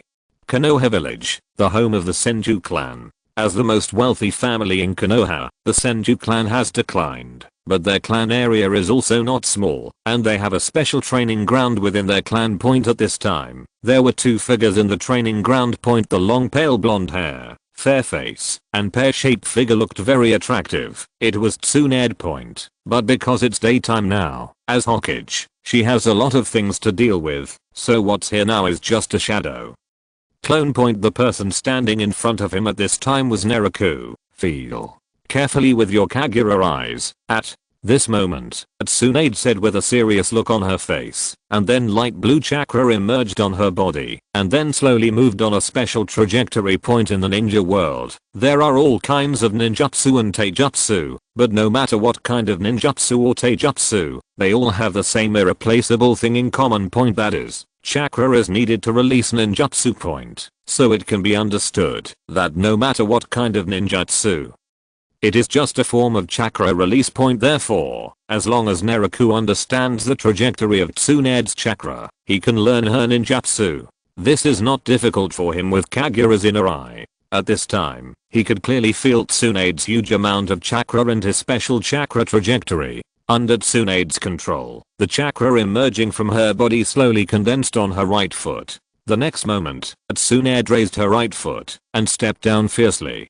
With a bang, the ground shook violently. If he could see with his eyes, he would find that a huge pit appeared in front of Tsunade. Sky-Reaching Kick, a ninjutsu of the strange power system created by Tsunade. "Come and try it. Just follow the trajectory of my chakra just now," Tsunade said, taking a step back to give Naraku enough room to speak. "Let's start now, Sister Tsunade." "You think too highly of me," said Naraku, and a touch of light blue chakra appeared on Naraku's body. He didn't use too much chakra at first. Chakra slowly moved through his body, and then Naraku carefully recalled the way Tsunade's chakra moved, and then copied it on his body 1-to-1. Because it was his first time, his speed was a bit slow, but he was slow and steady, and the result was good. Soon all the chakra was concentrated in his right foot, and this step was the most critical step. If you just run chakra, then many people can do it, but the difficulty lies in how to release chakra in that extremely special way. This is the most critical step. Why is Tsunade's kick so powerful? Based on Tsunade's demonstration just now, Naraku summed it up in one word, that is, burst. Tsunade just hit the chakra on her right foot, and then when she landed, the moment her right foot came into contact with the ground, the chakra was released instantly, and then detonated. Although the whole process sounds simple, it has extremely strict requirements on chakra control. Because the detonated chakra will produce a strong impact, if you don't control it well, you may even accidentally injure yourself. This was also the reason why Tsunade didn't easily pass on her moves to others, but it's just chakra control, so it's not that difficult for Naraku. At this moment, Naraku raised his right foot slightly, and the next moment he kicked it directly on the ground. Boom. There was a loud noise, and a strong impact force radiated from this area, and the ground under Naraku's feet also collapsed. Although it looked quite powerful, it was nothing compared to the deep pit created by Tsunade. It was successful just once. Tsunade murmured softly, with a hint of surprise and endless expectation in her eyes. Tsunade was very optimistic about Naraku. Tsunade has already made a series of plans for his growth, and learning her ninjutsu now is just the first step.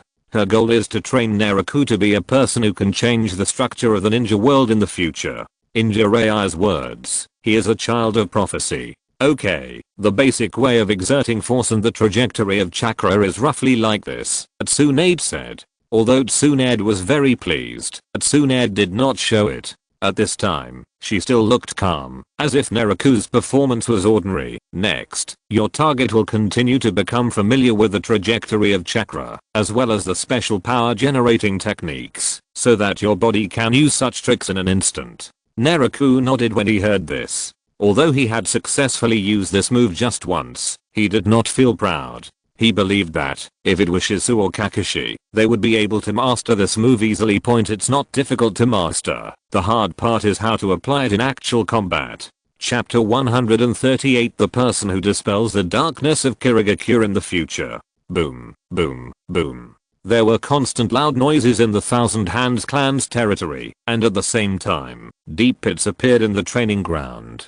These were all caused by Naraku. At this time, he was pushing his feet on the ground and moving slowly. Although the speed was not fast, he made a loud noise every time he landed. At this time, he was working hard to practice the heavenly kick, one of the strange power ninjutsu. Although Naraku was able to use it successfully at this time, he did not stop training. He wanted more than this state. What he wanted was a move that could be used instantly without any need to store energy.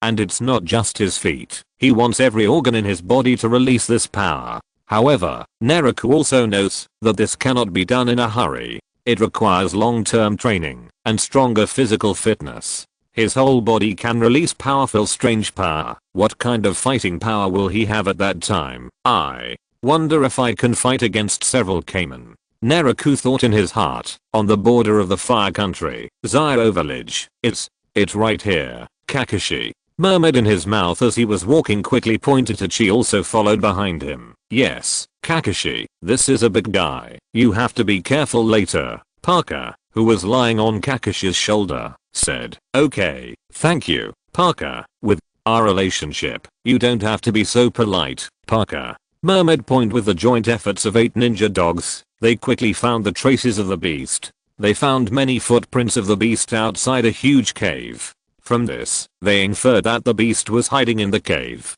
However, because Parker and the others were not very powerful, they did not enter the cave to check, but returned to inform Kakashi and the others. Soon Kakashi and the others arrived. Looking at the huge cave in front of him, Kakashi felt an extremely violent aura inside. Okay, Kakashi, the rest is up to you. At this moment, after Parker said hello to Kakashi, he called the other ninja dogs and turned into a ball of white mist, and they returned to the psychic world. Thanks Parker. Kakashi thanked him in his heart, and then looked at each other with Itachi, and formed a seal with one hand. Shadow. Clone technique. Boom.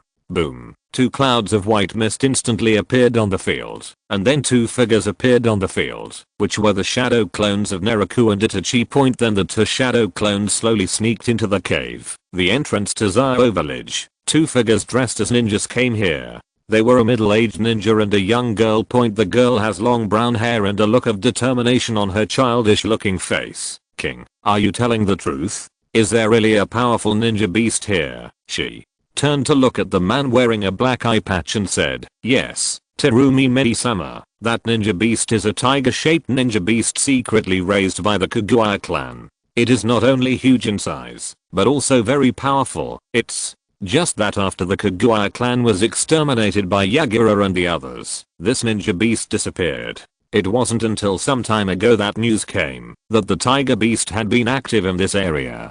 King said in a respectful tone. These two people are Kirigakure's Jonin Terumi Medi and Ao, who has a white eye. Although their goals were inconsistent, they came here. I hope that tiger beast can become my psychic beast. In this case, I will be one step closer to defeating Yagura.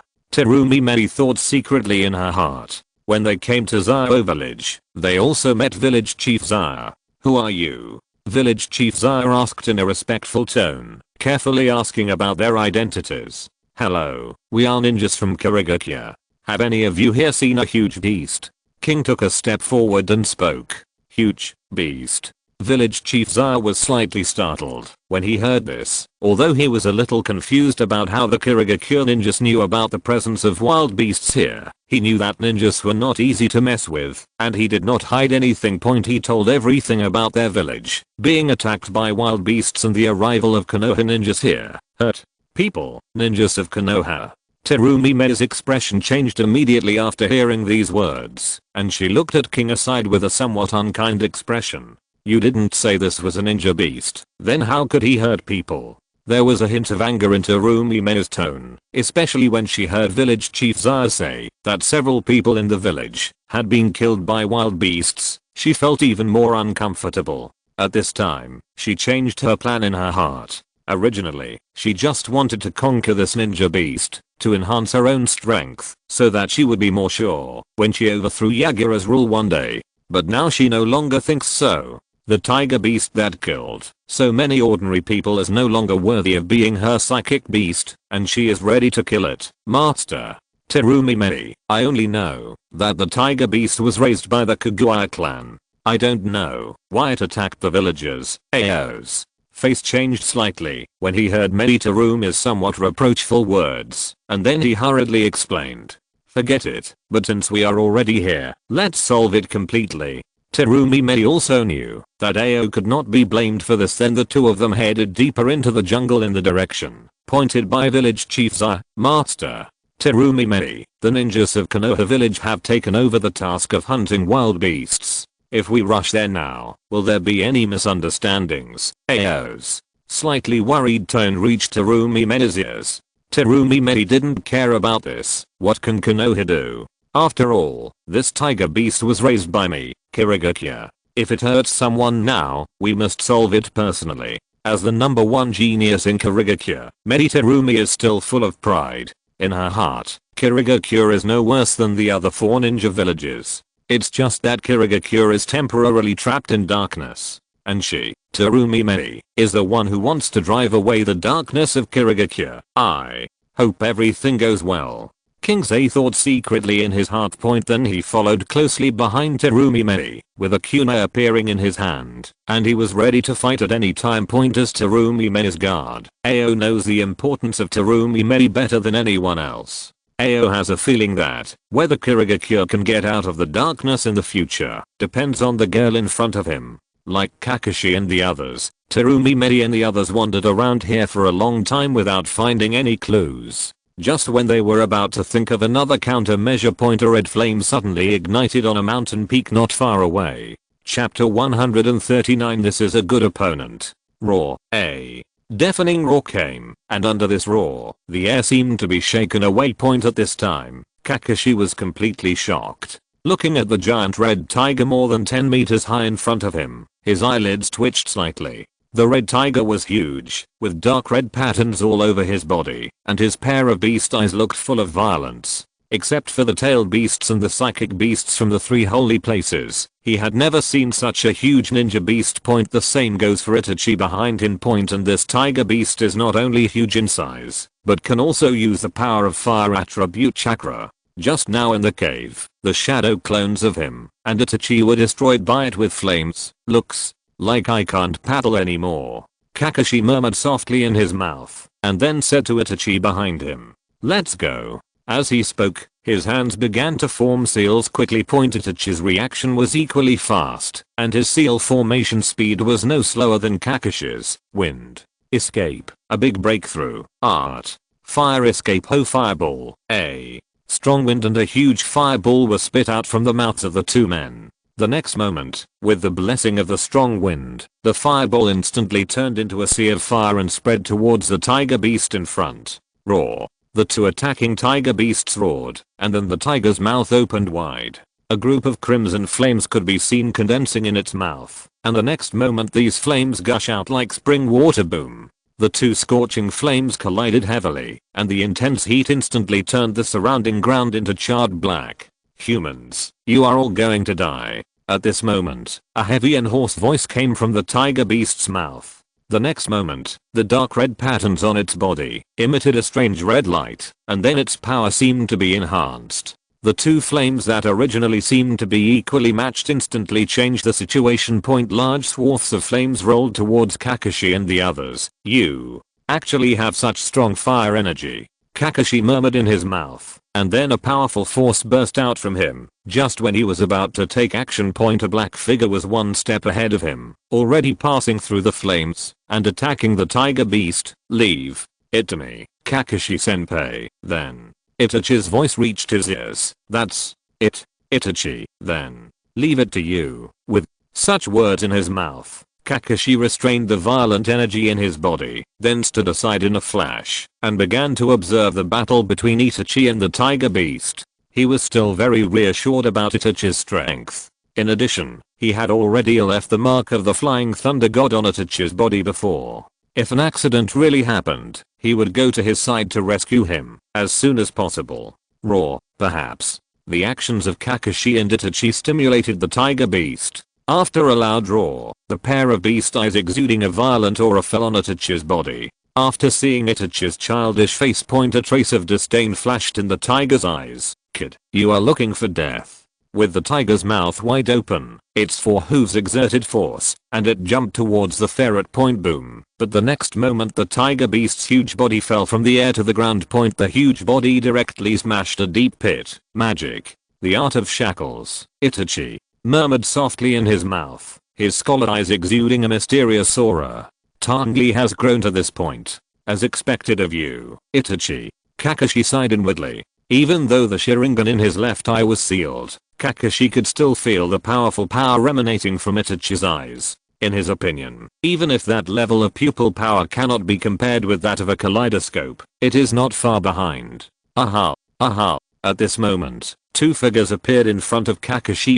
A girl with long brown hair and an outstanding appearance, and a middle-aged man with a black eye patch covering one eye. He's from Kirigakure. Kakashi murmured softly, and the next moment the only exposed right eye emitted a sharp edge, staring at the two people. She has long silver white hair, a black mask, and a ninja forehead protector covering her left eye. Looking at the thin figure in front of him, King's heart suddenly went off, and he had already recognized the identity of the person in front of him. Konoha White Fang's son, Hatake Kakashi. Just recently, Kakashi's name has spread to their Kirigakure village. Rumor has it that Kakashi Hatake defeated the 4th Kazekage. Although he didn't know whether the rumors were true or not, Ao didn't dare to be careless at this time. He stepped forward and blocked Medi Terumi's front. Maybe he didn't notice that Terumi Medi was staring directly at Kakashi in front of him, with a pair of beautiful eyes filled with fighting spirit. Yes, it was the fighting spirit.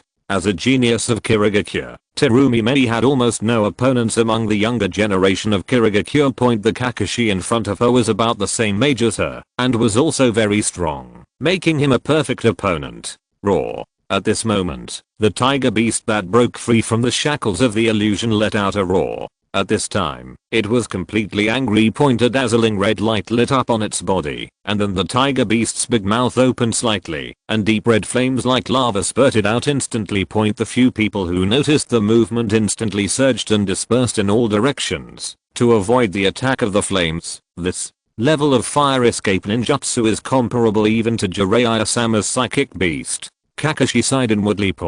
But then there was a killing intent in his eyes. If a ninja beast of this level continued to be allowed to continue to be vicious here, the nearby villagers would suffer. Suddenly, Kakashi's expression changed when he noticed something. A Kushina instantly appeared in his hand, and then he swiped it behind his back. Clang. There was a clear sound of metal collision. As expected of someone who can defeat the fourth Kazekage, you can even notice this. Terumi Mei, standing behind Kakashi, murmured.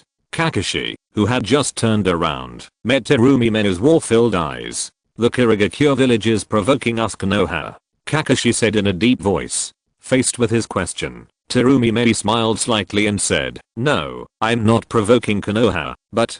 Terumi Mei said and kicked forward. "I'm provoking you." Kakashi, who easily dodged the opponent's attack, frowned slightly and looked at Terumi Mei in front of him. He didn't want to take action against Terumi, of course not because he was afraid of the other party, but because at this time, Konoha had just solved the two problems with Kumogakure and Sunagakure, and the border of Fire Country had just been peaceful for 2 days. He didn't want to interrupt this peace, so he was ready to leave here in a flash and meet Itachi, who was fighting fiercely with the tiger beast on the other side. It's just that Terumi Mei didn't intend to let this opponent go just like that. She followed Kakashi closely. Chapter 140. The tiger beast self-destructed and its head was scorched black. Outside the huge cave, Terumi Mei-sama, Ao's worried tone came as he watched Terumi Mei's leaving figure.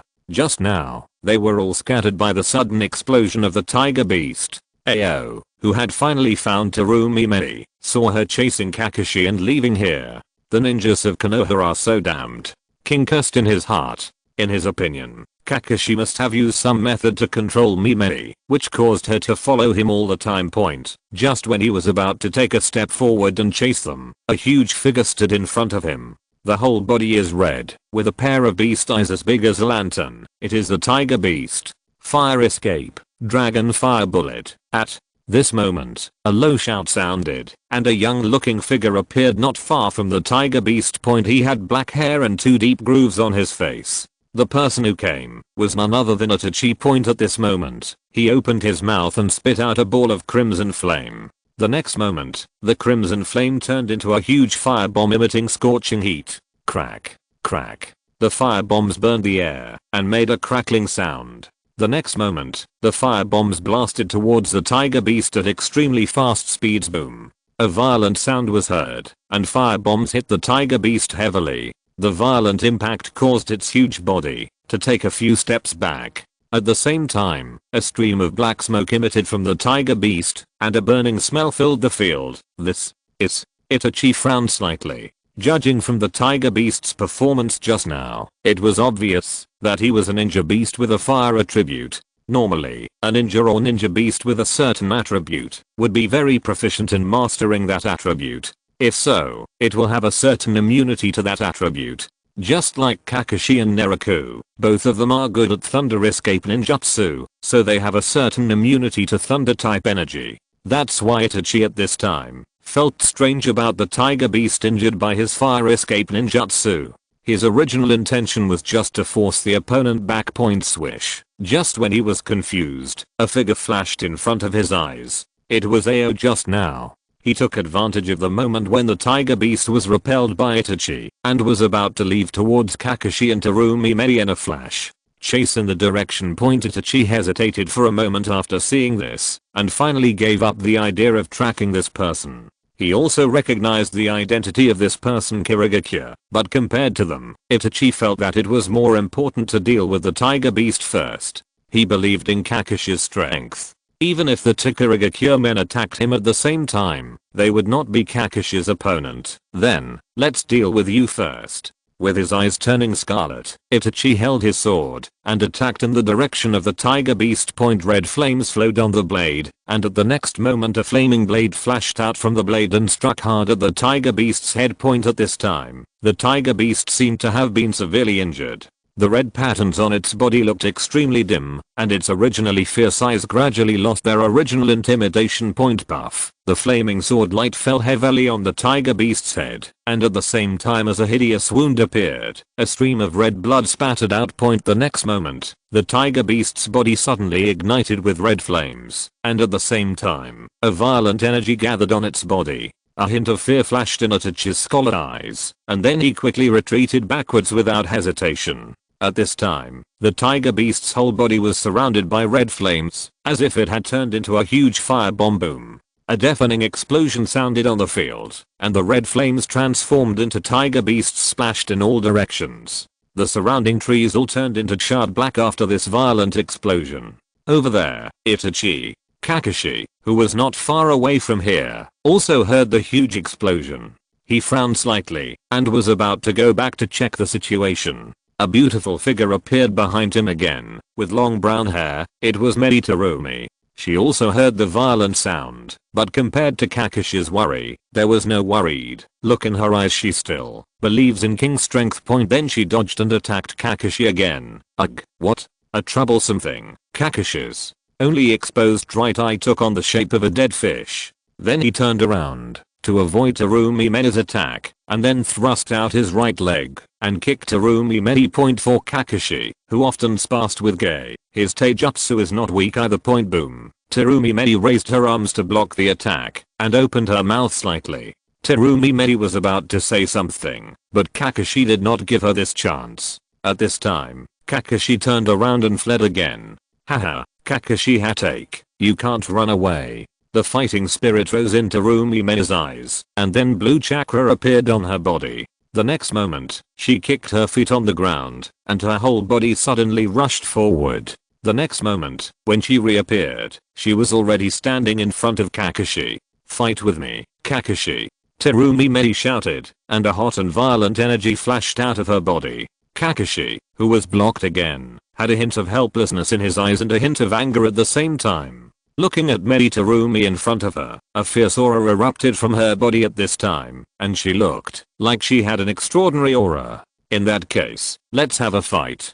Kakashi murmured softly in his heart. Maybe because he suddenly became interested, he gave up the idea of using the flying thunder god to escape from here. ZHI. ZHI. A light blue arc of electricity flashed across his body, and the same violent energy emanated from him. What kind of ninja beast is this? It can even self-destruct. Looking at the scorched blackness in front of him, Itachi murmured in his mouth. Then he walked to the middle of the explosion, which was exactly where the tiger beast was. At this time, a huge pit appeared. Standing on the edge of the pit, Itachi looked down. A huge black and tiger head appeared in his sight. The tiger head is exactly the head of the tiger beast, but now there is nothing else except this huge tiger head, and his entire body has disappeared. Did you use your body as the last energy to explode? Itachi frowned slightly. This was the first time he saw such a strange ninja beast. After a slight hesitation, he jumped into the pit and then took out a scroll from his arms. Boom. The next moment, the charred tiger head turned into a burst of smoke and disappeared. Itachi felt that this tiger beast was very abnormal. Not only did it have great power, it could also self-destruct, so he planned to take the tiger head back to study it. Chapter 141. Let's fight again next time. Water release. Kirigakyo's technique. On the field, Terumi quickly formed seals with her hands, then opened her mouth and spit out a thick white mist. The mist dispersed with the wind and instantly enveloped this area. Looking at the thick fog in front of him, Kakashi frowned slightly. His sight was completely blocked. In this case, after a slight hesitation, Kakashi reached out and lifted the forehead protector covering his left eye, and then released the seal of the 4 elephants. The next moment, his left eye instantly turned scarlet, with 3 black magatama slowly flowing inside. At the same time, Kakashi also felt that a large amount of his chakra began to slowly flow towards the direction of his left eye. We must fight quickly, Kakashi murmured in his heart, and a white short blade appeared in his hand instantly. With the blessing of the 3 Magatama Sharingan, his insight has been greatly improved. Even if he cannot pass through the thick fog, it is much better than before. Even the Sharingan can't see through the thick fog. Kakashi closed his right eye and looked at the blurred vision in front of him with a hint of surprise on his face. It's not that Kakashi has never seen the ninjutsu that uses thick fog to block his vision, but it's the first time he's seen the Kurigakure jutsu that can block the Sharingan's vision. But if Kakashi knew that Terumi Mei's Kurigakure jutsu could block the Rinnegan's sight in the future, he might not be so surprised. Kurigakure Terumi Mei has already shown a corner of her future strength at this moment. Melt escape, the art of melting monsters. Terumi Mei, who was hiding in the Anbu, let out a soft drink in her heart and then watched a flame that looked like a ball of crimson magma spit out from her mouth. The magma was both viscous and also had strong corrosive capabilities. Laugh. The air turned into a white mist the moment it came into contact with the magma, and the next moment, all the magma surged toward Kakashi at extremely high speeds. Even without opening the Sharingan, Kakashi could still detect the magma exuding endless heat, and without any hesitation, he quickly began to form seals with his hands. Earth, escape, earth formation wall. After completing the seal, Kakashi slapped the ground with one hand and shouted lowly, rumble. The ground in front of him shook instantly, and then a dog-headed earth wall rose from the ground, blocking his front. Boom. Laugh. The moment the crimson magma bombarded the earth wall, the powerful corrosiveness turned it into a cloud of white smoke. After the earth wall was completely eroded, crimson magma continued to burst forward. Kakashi's pupils shrank slightly. He did not expect that his earthen wall was so vulnerable and was defeated at the moment of contact. ZHI.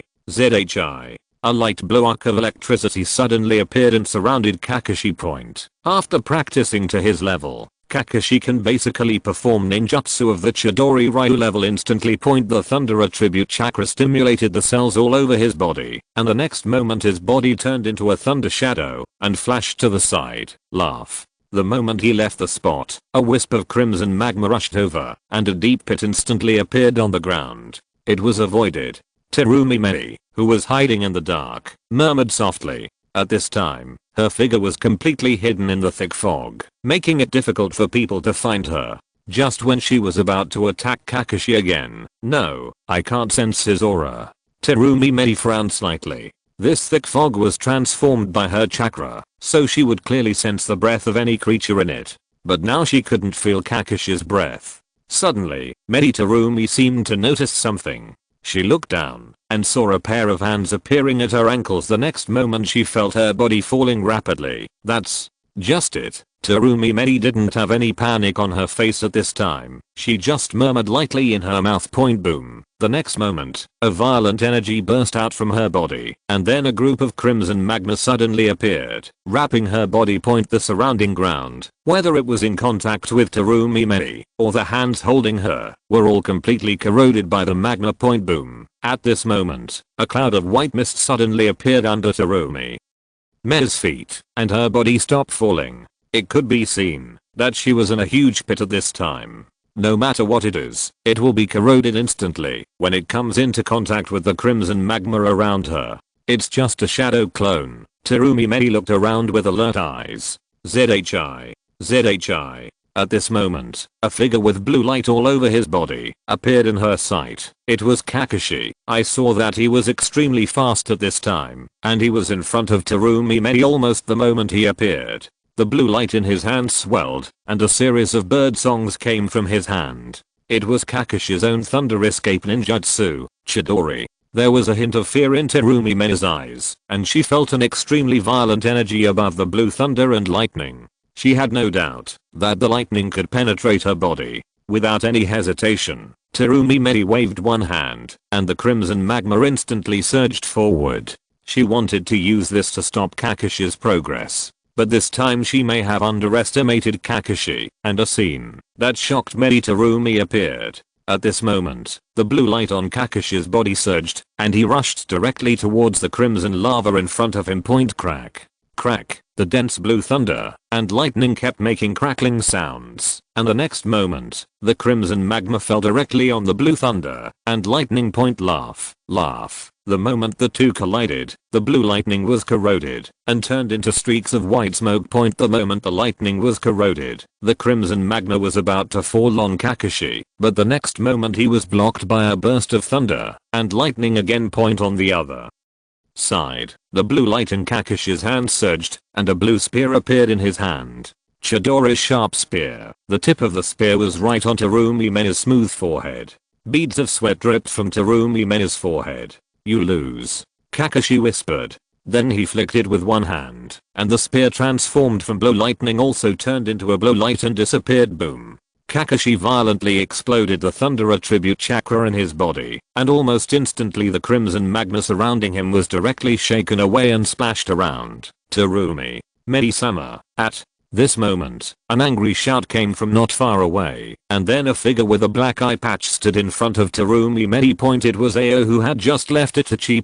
At this time, he was looking at Kakashi in front of him with an angry face. "Konoha. Ninja, are you right?" Ao opened his mouth and was about to say something. "Okay, King." A murmur came from behind him. It was Terumi Medi. At this moment, she raised her head with a suddenly look of determination on her childish looking face. He looked at Kakashi opposite with unyielding eyes. "Even if you win this time, we will fight again next time." Chapter 142 Memorial, Lin's death anniversary. Let's fight again next time. Maybe there will be this opportunity. Kakashi looked at the two figures leaving in front of him and murmured softly in his mouth. Then he left here in a flash, and when he reappeared, he was already at Itachi's side. Itachi, who had returned to Zao Village, was not surprised by Kakashi's sudden arrival. Then they explained the situation to village chief Zaya and left together. One day later, Kakashi and Itachi appeared at the entrance of Konoha Village.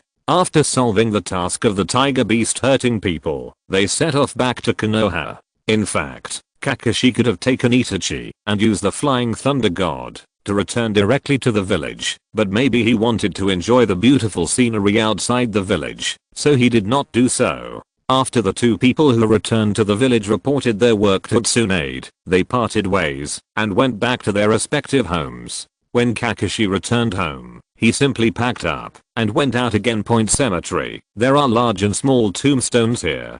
Basically every ninja who died fighting for the village will be buried here. Kakashi's mood instantly became heavy when he came here. He first went to pay homage to his teacher, the fourth Hokage, Namake's Minato. Looking at the man with a bright smile on the tombstone, an emotion called sadness appeared in Kakashi's eyes. After paying homage to Minato, Kakashi turned and walked to the side, where there was a young woman with the same bright smile. "Lin, I'm here to see you." Looking at Lin's tombstone, even now, the trace of guilt in Kakashi's heart still cannot be let go. He would never forget that night, the night when he lost his best friend again. That night, Lin, who became the three-tailed Jinchuriki, was controlled by Kaguya. In the end, Lin chose to die in his own hands in order not to harm the village. Even though he had no choice but to do so, Kakashi still felt guilty. "Abato, I'm sorry, I couldn't protect Lin." Kakashi's apologetic words sounded in front of Lin's tombstone. Just as Kakashi finished speaking, the space not far in front of him suddenly fluctuated. Kakashi, who seemed to be aware of it, raised his head sharply. He only saw a somewhat unfamiliar figure in black, but the next moment this person disappeared. Space ninjutsu, man in black. Sensing the familiar space fluctuations, Kakashi's expression changed instantly. For him who had already mastered the flying thunder god, the fluctuations in space were all too familiar to him. Is that someone, the masked man who attacked the teacher and the others back then? Kakashi thought of the masked man who killed Minato and the others, and a sharp light flashed in his only exposed right eye. Then he closed his eyes and carefully felt the fluctuations in the surrounding space, and then left here in a flash. Space fluctuation is a special kind of energy fluctuation. Kakashi himself is not very sensitive to this kind of fluctuation, but as he masters the flying thunder god technique and uses the power of his left eye more and more often, his sense of space fluctuations is getting stronger and stronger. Even Naraku's sense of space is not as good as his without opening Kagura's inner eye point in a mountain forest outside Konoha village. A man wearing a black robe and a tiger striped mask suddenly appeared here. It was Obito. Kakashi, I didn't expect you to actually master Senso's technique. Obito secretly thought in his heart that the reason why he appeared in Konoha village today was partly to pay homage to Lin, because today happened to be the anniversary of Lin's death point. Basically every year on this day, Obito would go to the village to pay homage to Lin. Point on the other hand, he came here for Kakashi. He wanted to confirm whether the other party had really mastered the Flying Thunder God technique. Point Kakashi's performance confirmed Zetsu's information. He did master the space-time ninjutsu and the Flying Thunder God jutsu. Point. Although Obito believed in his heart that the Flying Thunder God technique was not as powerful as his own, he had never denied the power of the Flying Thunder God technique, otherwise he would not have tried every means to kill Minato for many years ago. Kakashi. There was a trace of hesitation in Obito's eyes, and he still had some bonds with Kakashi in his heart. Point. The images of them training together in the past flashed through his mind one by one, but in the end the image was fixed on a young man wearing a mask with blue light flashing on his hand, and finally piercing the chest of a young girl.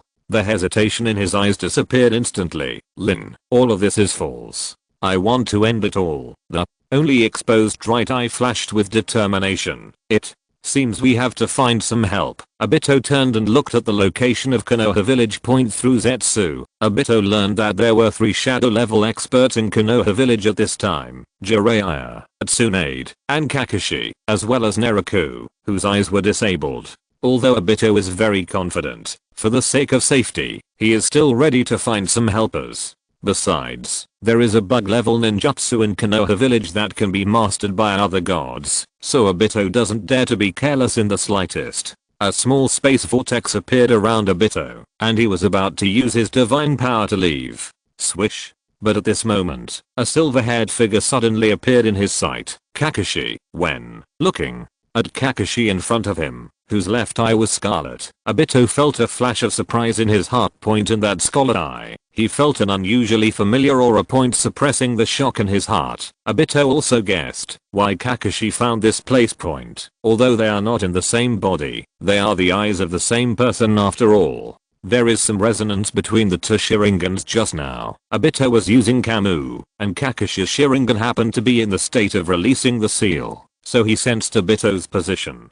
Take Kakashi. Haha, I heard that you are the 4th generation disciple. Obito's extremely hoarse voice came from inside the mask. What, do you want to avenge your teacher? With that said, Obito stopped using his divine power, and his scarlet eyes stared straight at Kakashi in front of him, exuding endless coldness. Uchiha Madara. Kakashi gritted his teeth and said these 3 words. For him, who had already reached the position of Deputy Minister of Anbu, a lot of information about the village was already open to him. He had even previewed the sealed book several times, and of course he consulted it openly. He had specifically investigated information about the Ninetales Rebellion, and Uchiha Madara's name was what he saw there. And Naraku never told him about Obito being a masked man.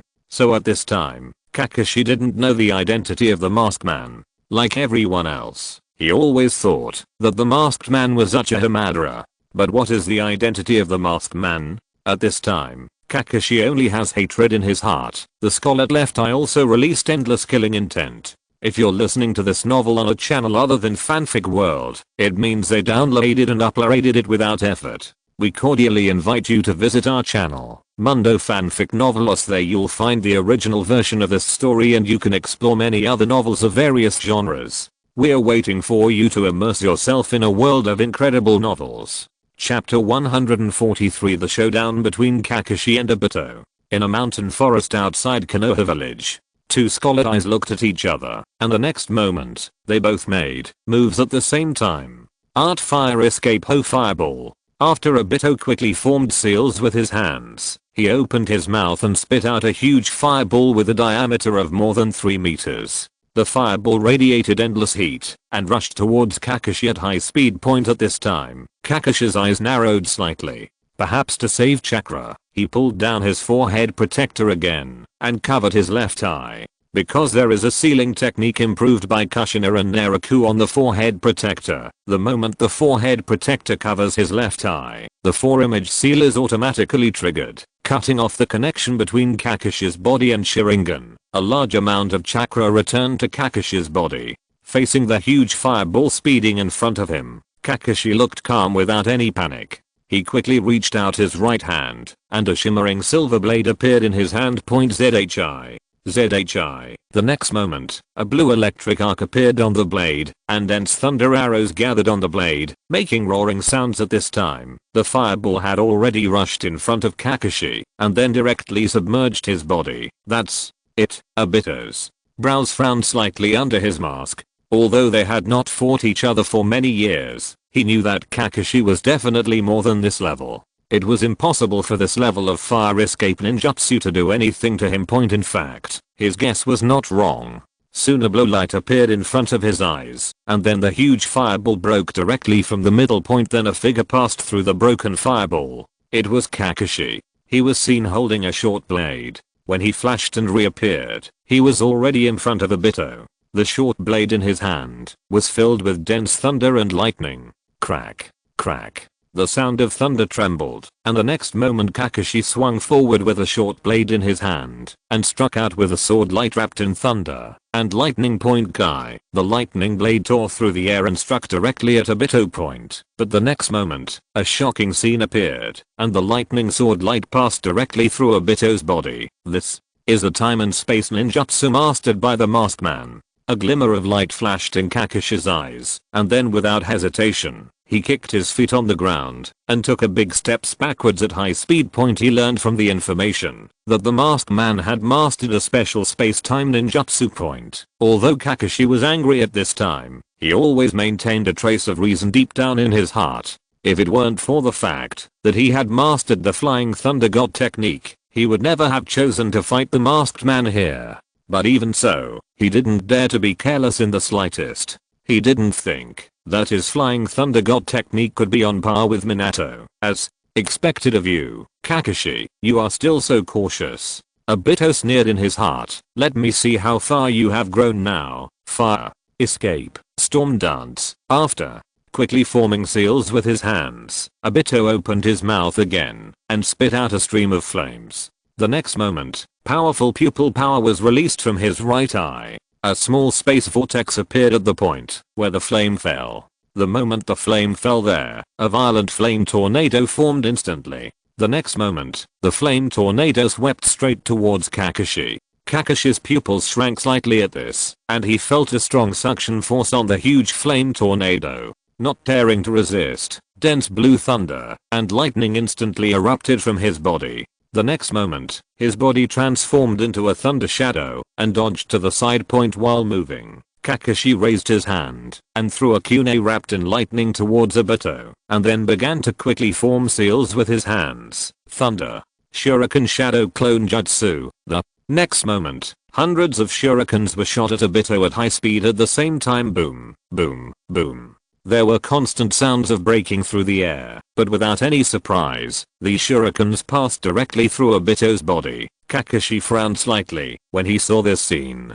For a moment, he couldn't think of how to break the opponent's move. Do we have to use divine power? Kakashi secretly thought in his heart. From the two fights just now, he felt that the opponent's time and space ninjutsu was somewhat similar to the divine power of his left eye, except that his body could teleport some things over long distances. It's because they are all time and space ninjutsu brought by the Sharingan, so they are somewhat similar. Kakashi murmured in his heart and raised his hand to lift the forehead protector covering his left eye. Almost instantly, he felt a large amount of chakra being drained from his body. Kakashi's face gradually became heavy. Even if his Kamu can interfere with the opponent's time and space ninjutsu, he has already lost a lot of chakra when he started to use Sharingan, not to mention using Kamu's extremely consuming chakra. The moves of Kara and Hitomi. Swish. However, Obito didn't give him much time to prepare at this time. In a flash, he had already approached Kakashi with the chain in hand. Wow. Obito brandished the chain in his hand and attacked Kakashi. The three black Magatama in the scarlet left eye began to rotate at high speed. With the help of this powerful dynamic vision, Kakashi avoided Obito's attack very quickly. It seems that you use this eye very smoothly, Kakashi. Seeing this, Obito secretly thought in his heart, and then launched an even more fierce offensive point. Clang, clang, clang. Kakashi, who couldn't dodge it, quickly waved the short blade in his hand, and crisp metal collision sounds were heard. Shattered sky. Suddenly, Kakashi seized the opportunity. After a low shout, he swung the blade in his right hand forward, and struck out with a silver blade. Kai. The sword light shredded the air, and blasted straight ahead at a high speed.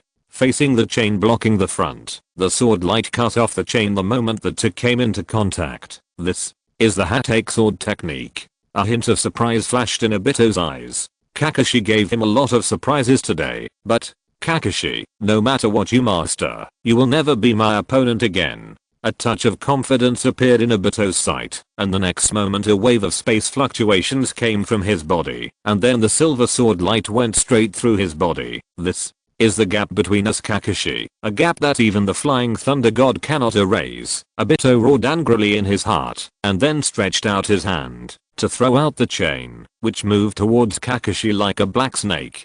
Wrap around point at this time, Kakashi seemed not to notice the chain.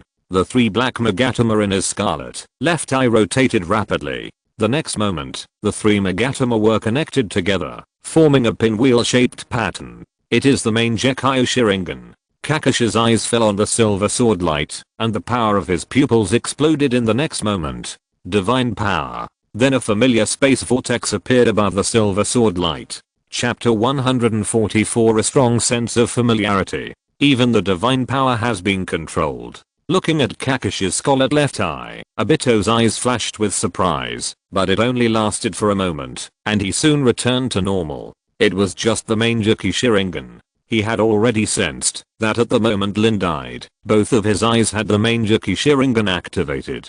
So it's no surprise that Kakashi can use Kamu now. However, even if he can use Kamu, it is still far behind Obito today. On the field, the moment Obito noticed that the silver sword light was being transferred, he began to move. His right eye exuded powerful pupil power, and then his body, that was about to disappear, instantly became solid.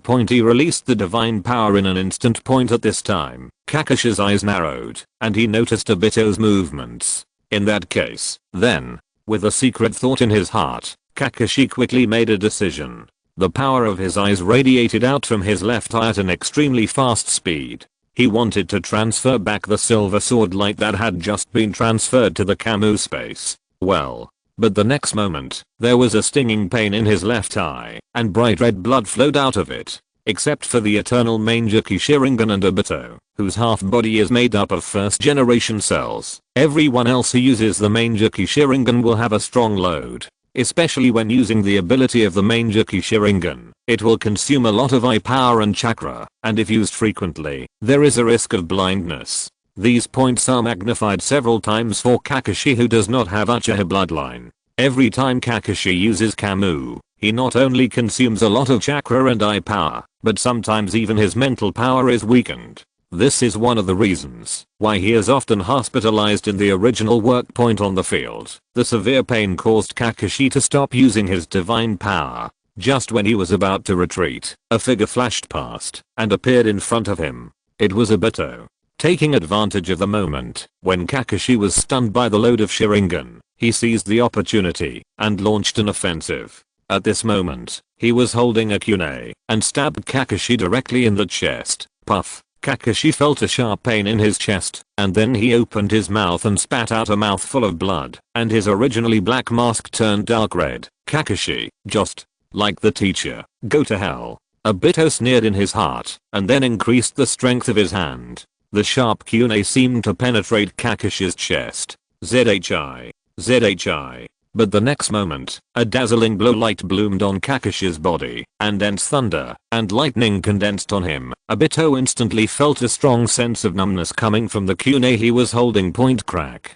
Crack. The sound of thunder and lightning came from Kakashi, and the next moment he kicked his feet on the ground, and his whole body moved backwards as fast as a thunder shadow.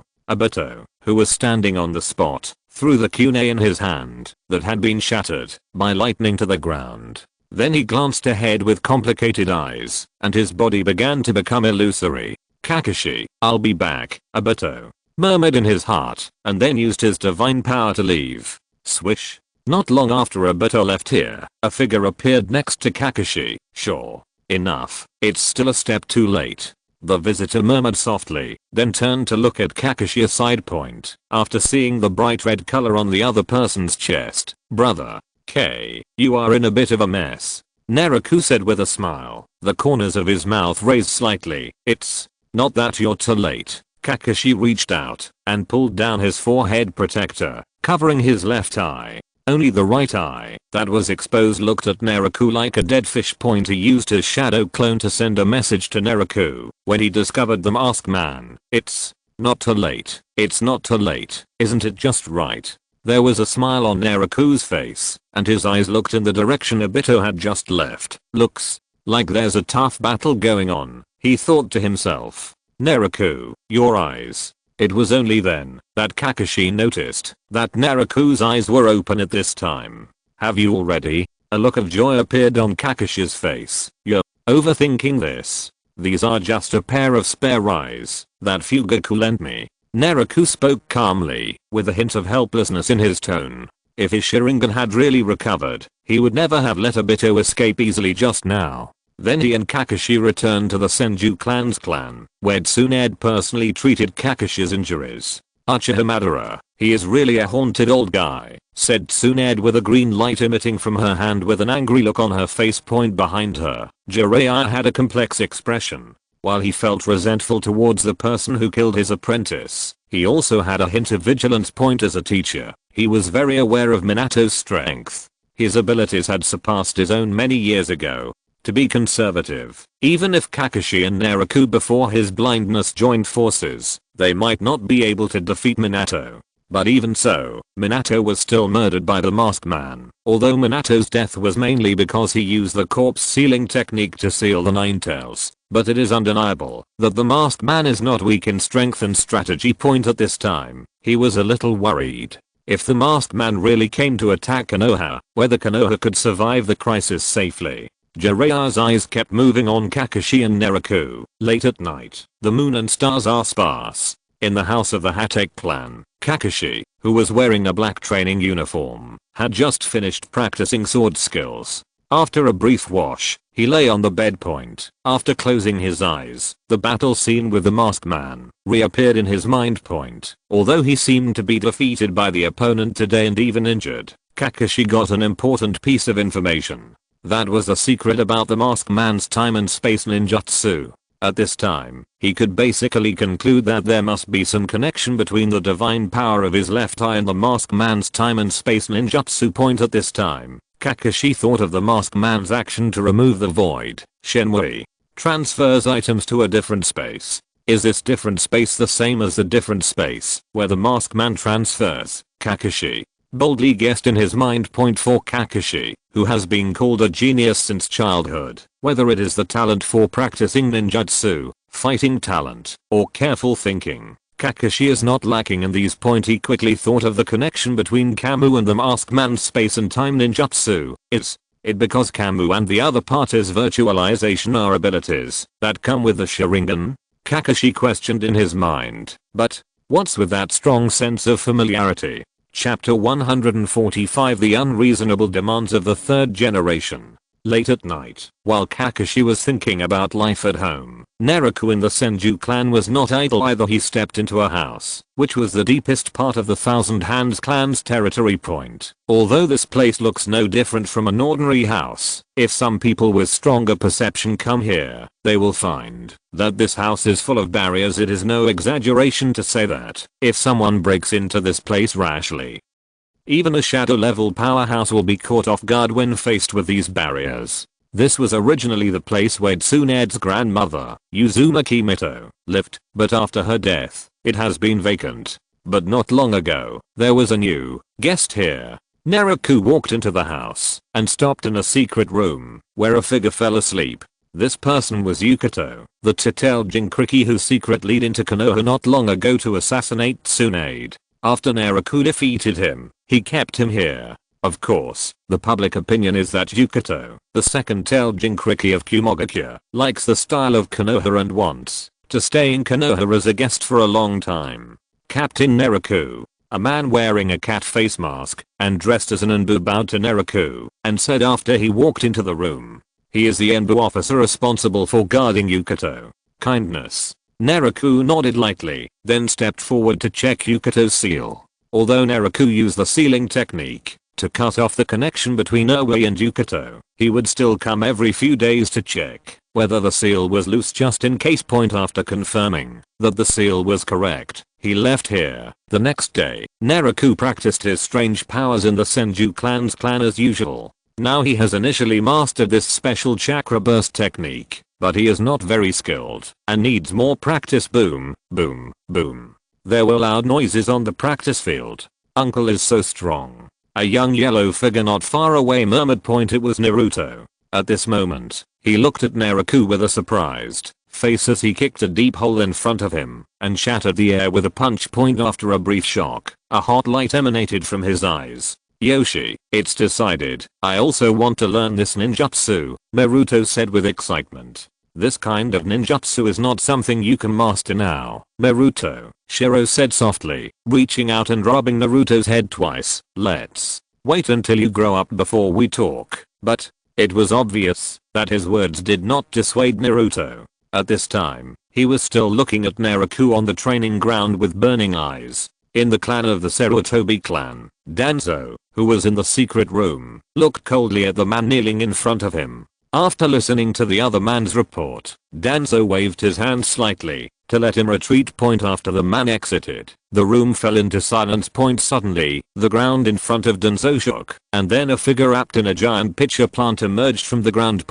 But what's strange is that this man is completely dark and looks very different from normal humans. Black Zetsu is the Black Zetsu who is separated from White Zetsu. I don't know when he started colluding with Danzo. "Mr. Zetsu, what's the reason for your sudden arrival?" Danzo was not surprised when he saw the visitor, as if he knew he would come in advance. "Haha, Elder Danzo may have forgotten the agreement between us," Black Zetsu sneered, then took out a scroll from his arms and threw it to Danzo. Boom. Danzo reached out and took the scroll. When he saw 3 printed characters on the scroll, the corners of his mouth slightly raised and he smiled. "Haha, Mr. Chu is joking. We are close partners. Your business is my business," Danzo said with a smile on his face. Then he also took out a scroll from his arms, and after hesitating, he handed it over to the other party. "Haha, Elder Danzo, I look forward to our next cooperation." Black Zetsu left here with a sneer on his face. Just after Black Zetsu completely left here, a cold smile appeared on Danzo's face. "Haha, it's a pleasure to cooperate, but we are just taking advantage of each other. This time, the winner must be me." After Danzo put away the scroll in his hands formed several marks, and the next moment there was a bang, and his body turned into a line of smoke and dissipated. Anbu, Sarutobi Yiming, who had just completed his mission and was about to return, seemed to sense something. After moving to a hidden corner with a heavy expression, his body also turned into a puff of smoke and dissipated. Hokage's office. The third generation who had broken up with Tsunade on bad terms came here again, but this time he no longer came for the position of elder but for the second tail. Belongs to Kumogakuya, and he is just temporarily living in our Konoha village. Do you want to imprison him forever, Gode? What? If Kumogakuya or other villages get the news that Konoha secretly imprisoned the Jinchuriki of other villages, do you want to trigger the fourth ninja war? The third generation gave Tsunade a big pat as soon as he came up. Although his words sounded like he was thinking about the village, Tsunade knew in her heart that the third generation at this time had only one purpose, and that was to come for the second tail. So much of what I said before is just rhetoric. Tsunade looked at the third generation across from her with a sullen face, with a trace of determination in her eyes. If there were no other people present at this time, she would definitely reject the third generation directly. After pondering for a moment, Tsunade turned to look at Narashikaku and the others and asked, "What are your opinions?" Although the Tatel Jinchuriki is from Kumogakuya village, she openly attacked our contemporary Hokage of Konoha village. This is unforgivable, Narashikaku said slowly.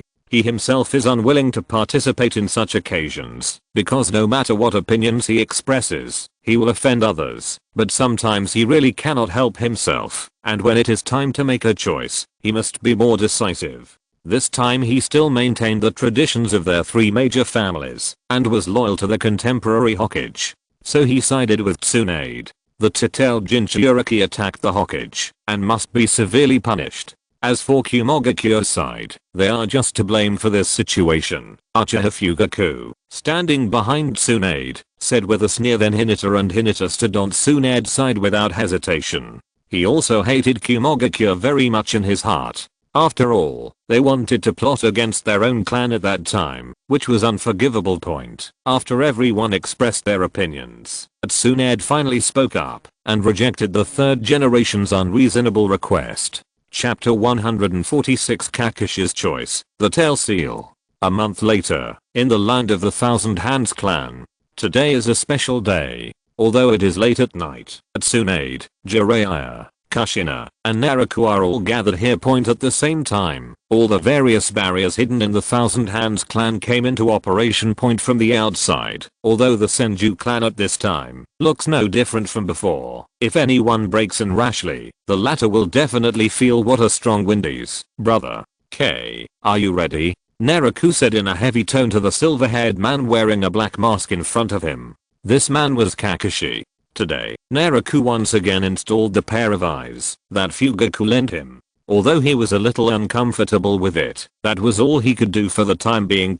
While he was speaking, Tsunade and the others also laid their eyes on Kakashi facing everyone's gaze. Even Kakashi was a little nervous at this moment, but he soon calmed down. Kindness.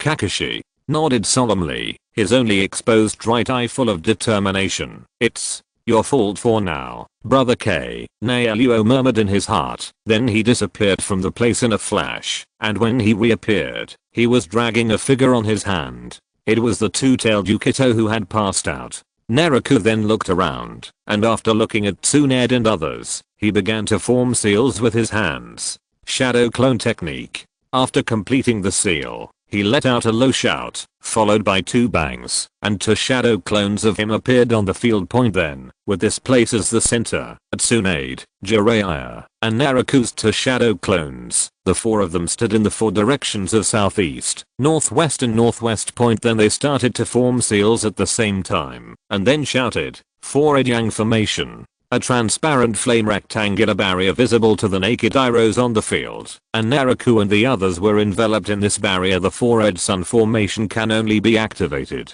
by gathering four shadow level experts at the same time. It is a powerful formation that can temporarily restrain the Ten-Tails. In fact, the current number of people is not enough to perform a formation of this level. After all, Naraku, who has lost the main Juki Sharingan, only has a chakra level of cage level. However, Naraku later improved this formation. Now Tsunade, Jiraiya and his two shadow clones can barely try it out, but in terms of strength, it cannot be used by the four in the original work compared to but it's enough now. After all, it's just a two-tail. Even without the four-edge sun formation, so many strong men here can suppress it. Yes, Naraku and the others are going to do a big thing today, which is to extract the second tail from Yukito's body, and then seal it into Kakashi's body. Now, after Kakashi sealed the Sharingan under Naraku's reminder, his strength has grown rapidly in the past few years, and he has even mastered Minato's Flying Thunder God technique. However, if the Sharingan is sealed, he will also lose his powerful insight and the only divine power that can compete with the Masked Man's time and space ninjutsu.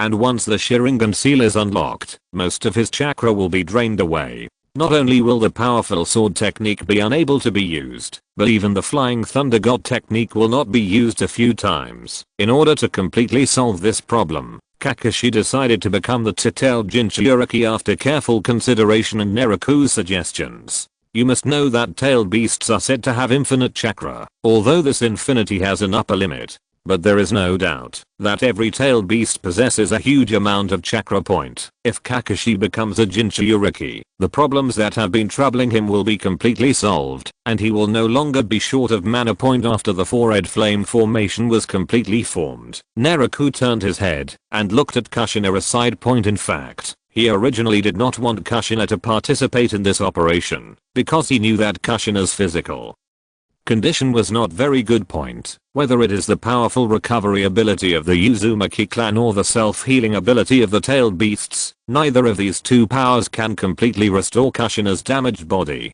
Before Kushina's physical problem is solved, she cannot use the power of the Kyuubi to a large extent. But this time it was very important. No matter what Naraku said, Kushina had to participate in this operation. The two even had a big fight because of this. If it weren't for Tsunade saying that Kushina's health was fine for the time being, Naraku would never compromise and let her participate in this operation. But even so, Naraku was still a little worried.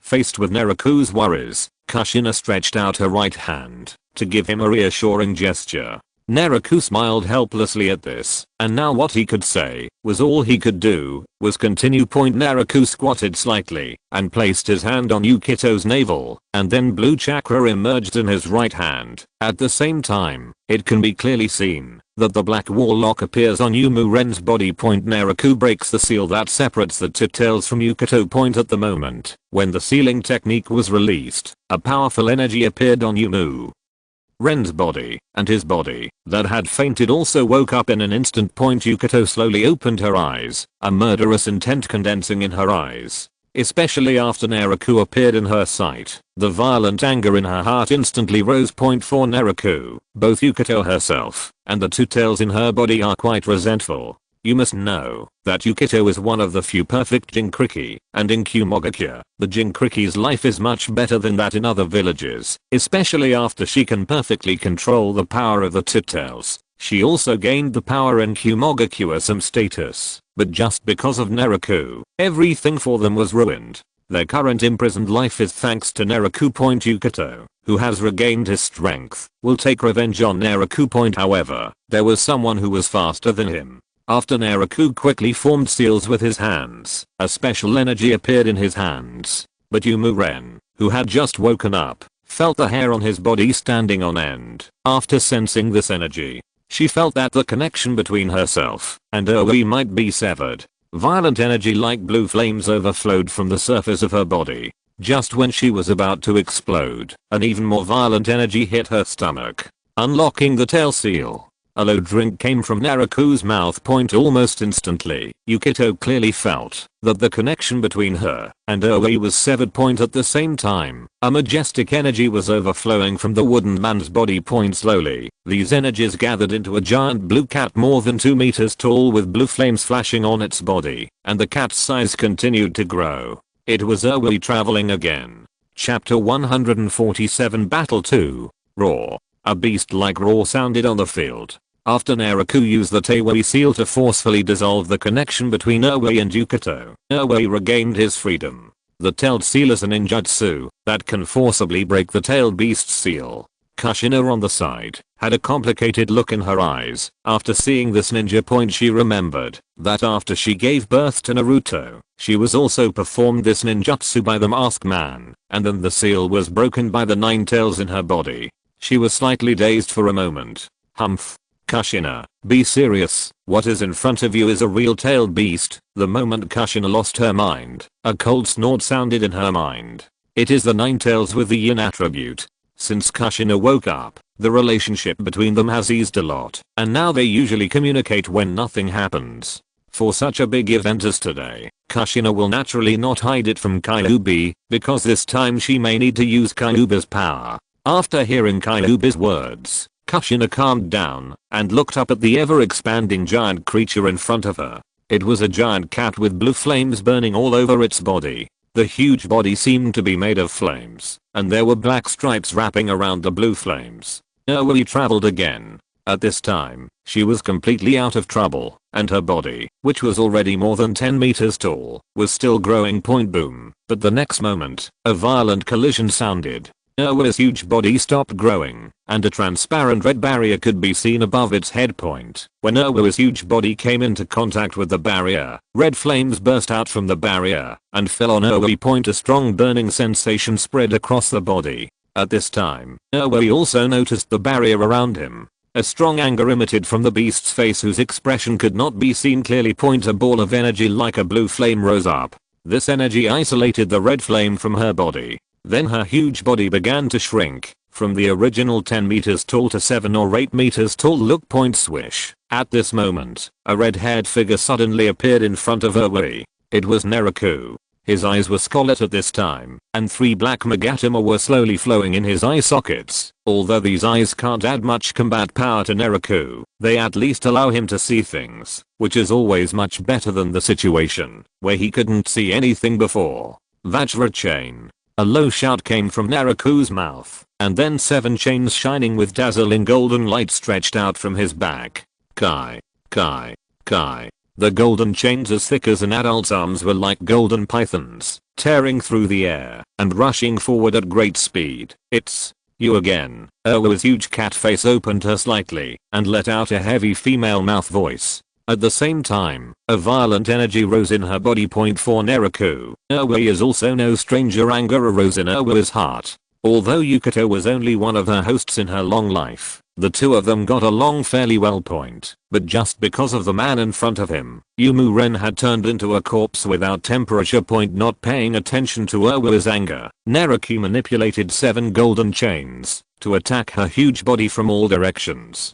Although there are many barriers in the Senju clan's territory, such a big movement of pulling away the tailed beast is bound to alarm some people, especially some restless people in the village. Naraku felt that those people might have discovered what they were going to do. Delay will lead to change. In order to prevent some accidents from happening, a quick solution must be taken now. Rumble. Violent collision sounded on the field, and 7 golden chains struck Uwa's body at the same time.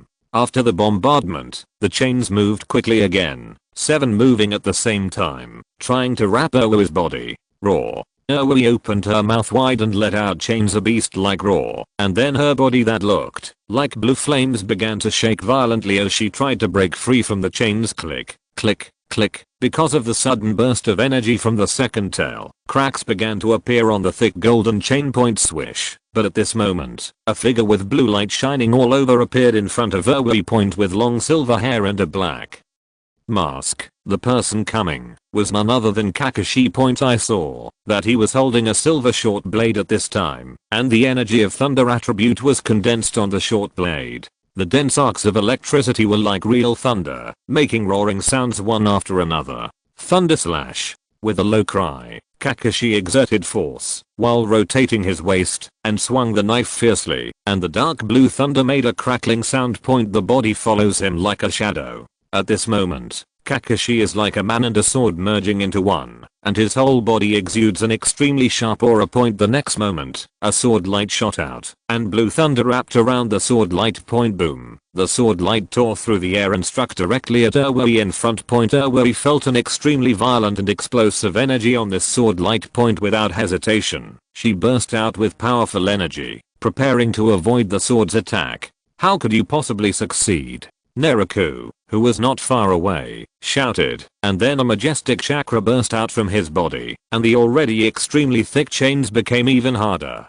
Dazzling golden light came from the chains, and in an instant, the 7 strengthened chains exerted force, tightly binding Uwa's huge body. Boom. The next moment, the lightning sword light fell directly on Uwa's huge body. For a moment, Uwa's blue flame-like body sank into a piece, but the next moment it was repaired by the huge energy in his body. But at this time, Uwa felt a sense of numbness in her body. Although it was not very strong, it made her feel a little uncomfortable. Thunder slash. At this moment, a low shout sounded. It was Kakashi. He was holding a short blade at this time, and violent thunder attribute energy exploded throughout his body. Then he began to swing the knife quickly with both hands, and lightning blades shot out from the blade one after another. A look of fear appeared on the face of the huge cat with 2 tails. She could still withstand one or two lightning blades, but facing so many blades at the same time, even if she was a tailed beast, it was impossible for her to be unafraid.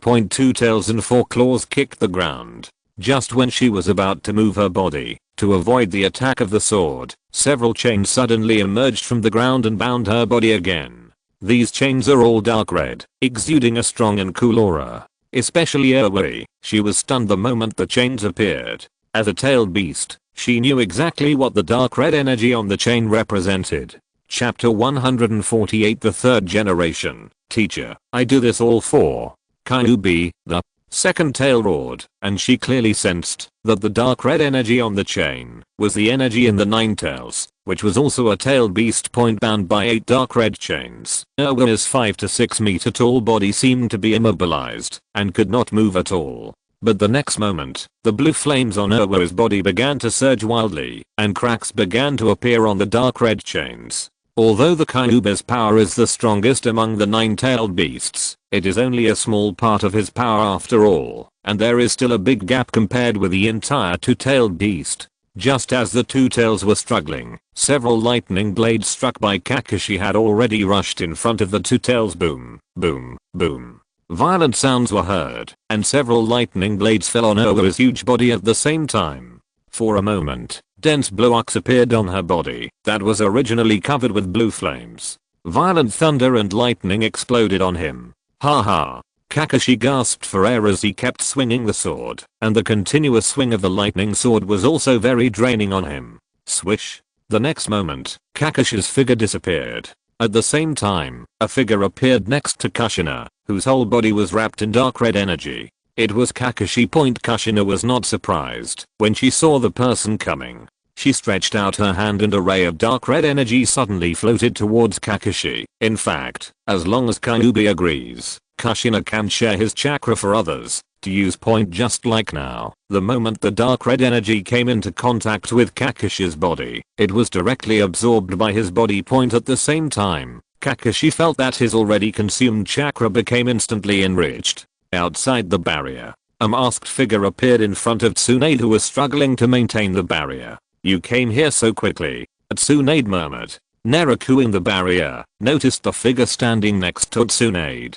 That was the Enbu personnel responsible for guarding the Senju clan's clan. If he appeared here at this time, it meant that someone had come to the Senju clan's clan. Looks like we need to speed up, Naraku whispered, otherwise the monkey will come and steal the peach. Then he turned his head and looked at Kakashi, and violent energy exploded from both of them at the same time. Naraku stretched out his right hand, chakra condensed, and then a spinning spiral pill appeared in his hand. The Rasengan was spinning rapidly in Naraku's hand, and a sharp breath came from it. Kai. Kai. The invisible wind blade cut the air, and the next moment a huge wind blade appeared around the outside of the spiral, spinning continuously with it. Rasen Shuriken. Naraku shouted, then stretched out his right hand, and threw the Rasen Shuriken in his hand. As a genius, how could he not master this powerful move when he knew the development process of the Rasen Shuriken? I'm sorry Naruto, Uncle stole your patent. Kai. Kai. Kai. The Rasen Shuriken tore through the air, rushed towards the second tail at an extremely fast speed, and hit her huge body directly in the next moment. Fire. Thunder slash. At the same time, Kakashi, who was standing next to Kushina, instantly appeared next to the Titels, and the short blade in his hand released red and blue light. The next moment, a sword light composed of red flames and blue thunder, and lightning condensed on the blade. Boom. The sword light that combines fire and thunder is filled with violent energy. Then the sword light hit Owi's body heavily. Roar. Owi, who was attacked one after another, roared angrily. At this time, it could be seen that the burning blue flames on her body were somewhat dim. Without giving her time to breathe, Naraku and Kakashi launched a fierce attack on her again. One attack after another fell on Owa's huge body. Outside the Senju clan's clan, Sandane-sama, please come back. I will not let anyone in without the 5th generation's order. Shisu, who had a barb-like hairstyle and was dressed in Anbu uniform, took off his mask and said firmly. There were several figures standing behind him. Uchiha Itachi, Uchiha Maplefire, Hinata Fire. In the village, the Enbu personnel of Tsunade's family are basically concentrated here. At this time, they all felt endless pressure because standing in front of them was their former leader, the 3rd Hokage, Sarutobi Hiruzen. The 3rd generation, dressed in a black outfit, looked at Shizu and the others standing in front of him, his expression gloomy as water, and his eyes exuded endless chill. These people in front of he used to be his subordinates, but now they are standing on his opposite side. A sadness arose in the hearts of the 3 generations. From this moment on, the desire for power in the hearts of the 3 generations was magnified several times again. He believed that Shizu, Tsunade and the others betrayed him, just because he had lost his rights now. What he regrets most now is giving up the position of Hokage to Tsunade. Behind him stood several figures wearing masks. These people were all masters of the Sarutobi clan and the Shimura clan, and they were also the only subordinates that the current 3 generations could mobilize. The 3rd generation looked up at the red barrier in the Senju clan's land. He had already guessed what Tsunade and the others wanted to do. The 2nd tail and the 3rd generation also want to have it in their hands, otherwise he wouldn't be here tonight. Swish. At this moment, a masked figure appeared next to the 3rd generation, then whispered in his ear a few times, and then left the place. Shortly after he left, the 3rd generation glanced at the Thousand Hands clan's clan with complicated eyes, and then left with the people behind him. The 3rd generation knew very well that after this incident, the relationship between him and the Senju clan was completely over. Teacher, I do this all for, in the clanland, roar. At this time, Uwe was lying on the ground and roared feebly. Now she no longer has the aura she had before, and looks like a sick cat. Although there was a lot of chakra to squander, Uwe still felt a little tired. The tailed beast and the Jinchuriki are one with each other. If the Jinchuriki dies before pulling away from the tailed beast will also disappear with it. Originally, the 2nd tail was not in very good condition because Yukito was imprisoned for a long time, and now she was bombarded by Naraku and Kakashi together. It wasn't that she didn't want to fight back, but that Kushina on the side had nothing to do to cause trouble, and Kyuubi's difficult chakra also caused her great pain. Things went much smoother at this point. Then Naraku and Kushina shouted at the same time, Vajra chain. 7 gold, 8 red, and 15 chains were wrapped around Uwe at the same time. Faced with these, Uwe gave up resistance and allowed the chains to tie her up into a rice dumpling. Chapter 149. The 3rd generation leaves the village.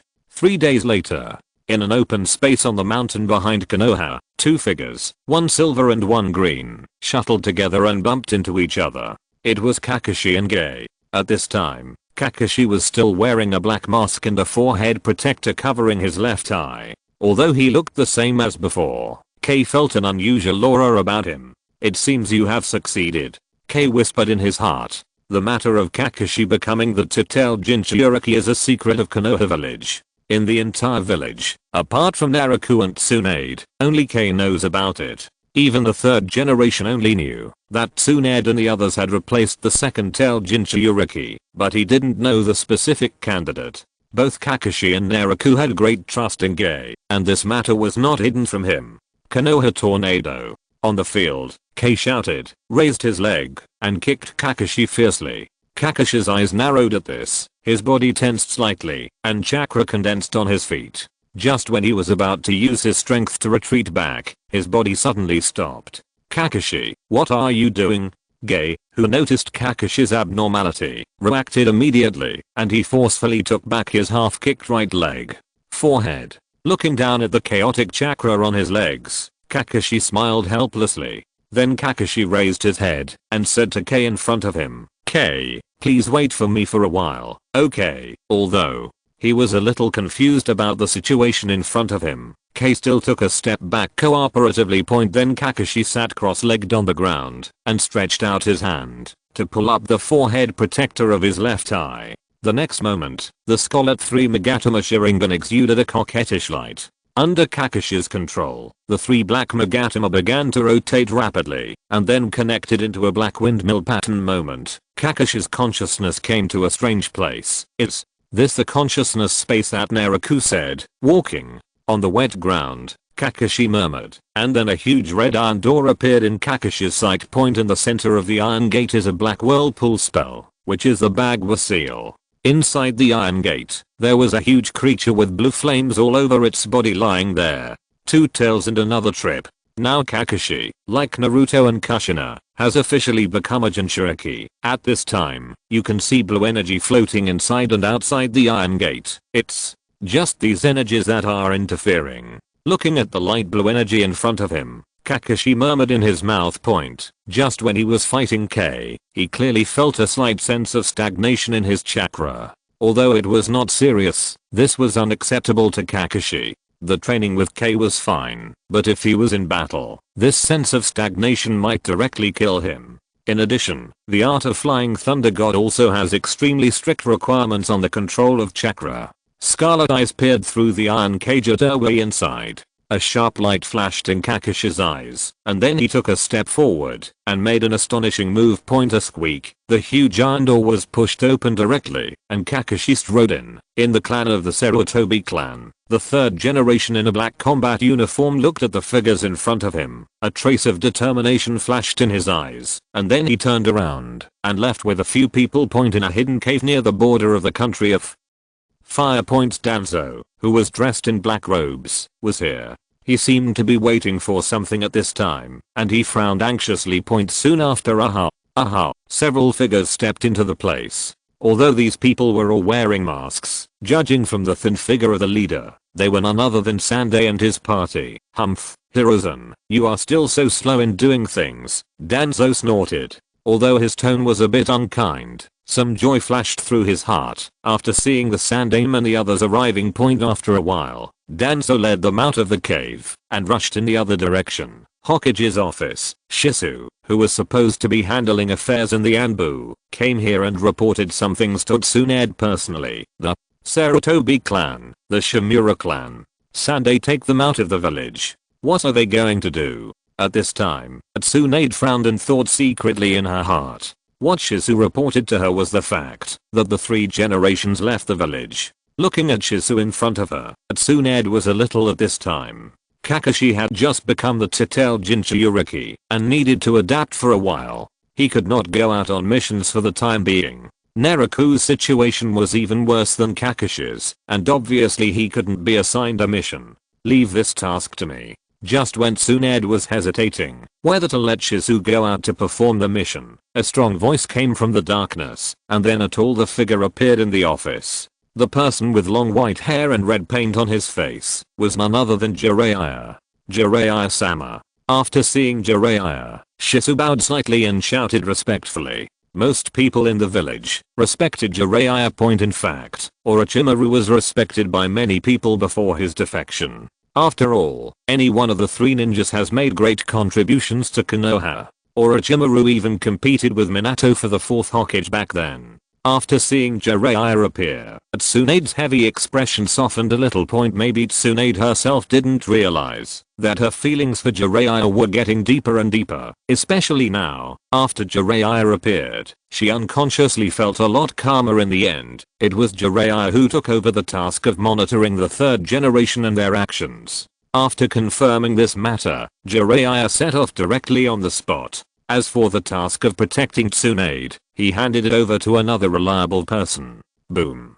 Boom. A knock on the door sounded in the office, and Tsunade, who heard the sound, said, "Please come in." Squeak. Hokage-sama, Kumo. Narashikaku walked into the office and reported to Tsunade. However, his eyes were attracted by another red-haired figure. "Naraku, why are you here?" Shikaku asked with some confusion. Naraku smiled slightly at this. "Yes, I'm here to take over the back mountain of Konoha." At this time, Kei was looking at the fainted Kakashi with a slight frown. He noticed that strong energy burst out from Kakashi's body from time to time, and several tears of blood flowed from his left eye. "Kakashi, come on." Although Kei didn't know exactly what Kakashi was doing, he guessed it had something to do with the newly sealed tailed beast in his body.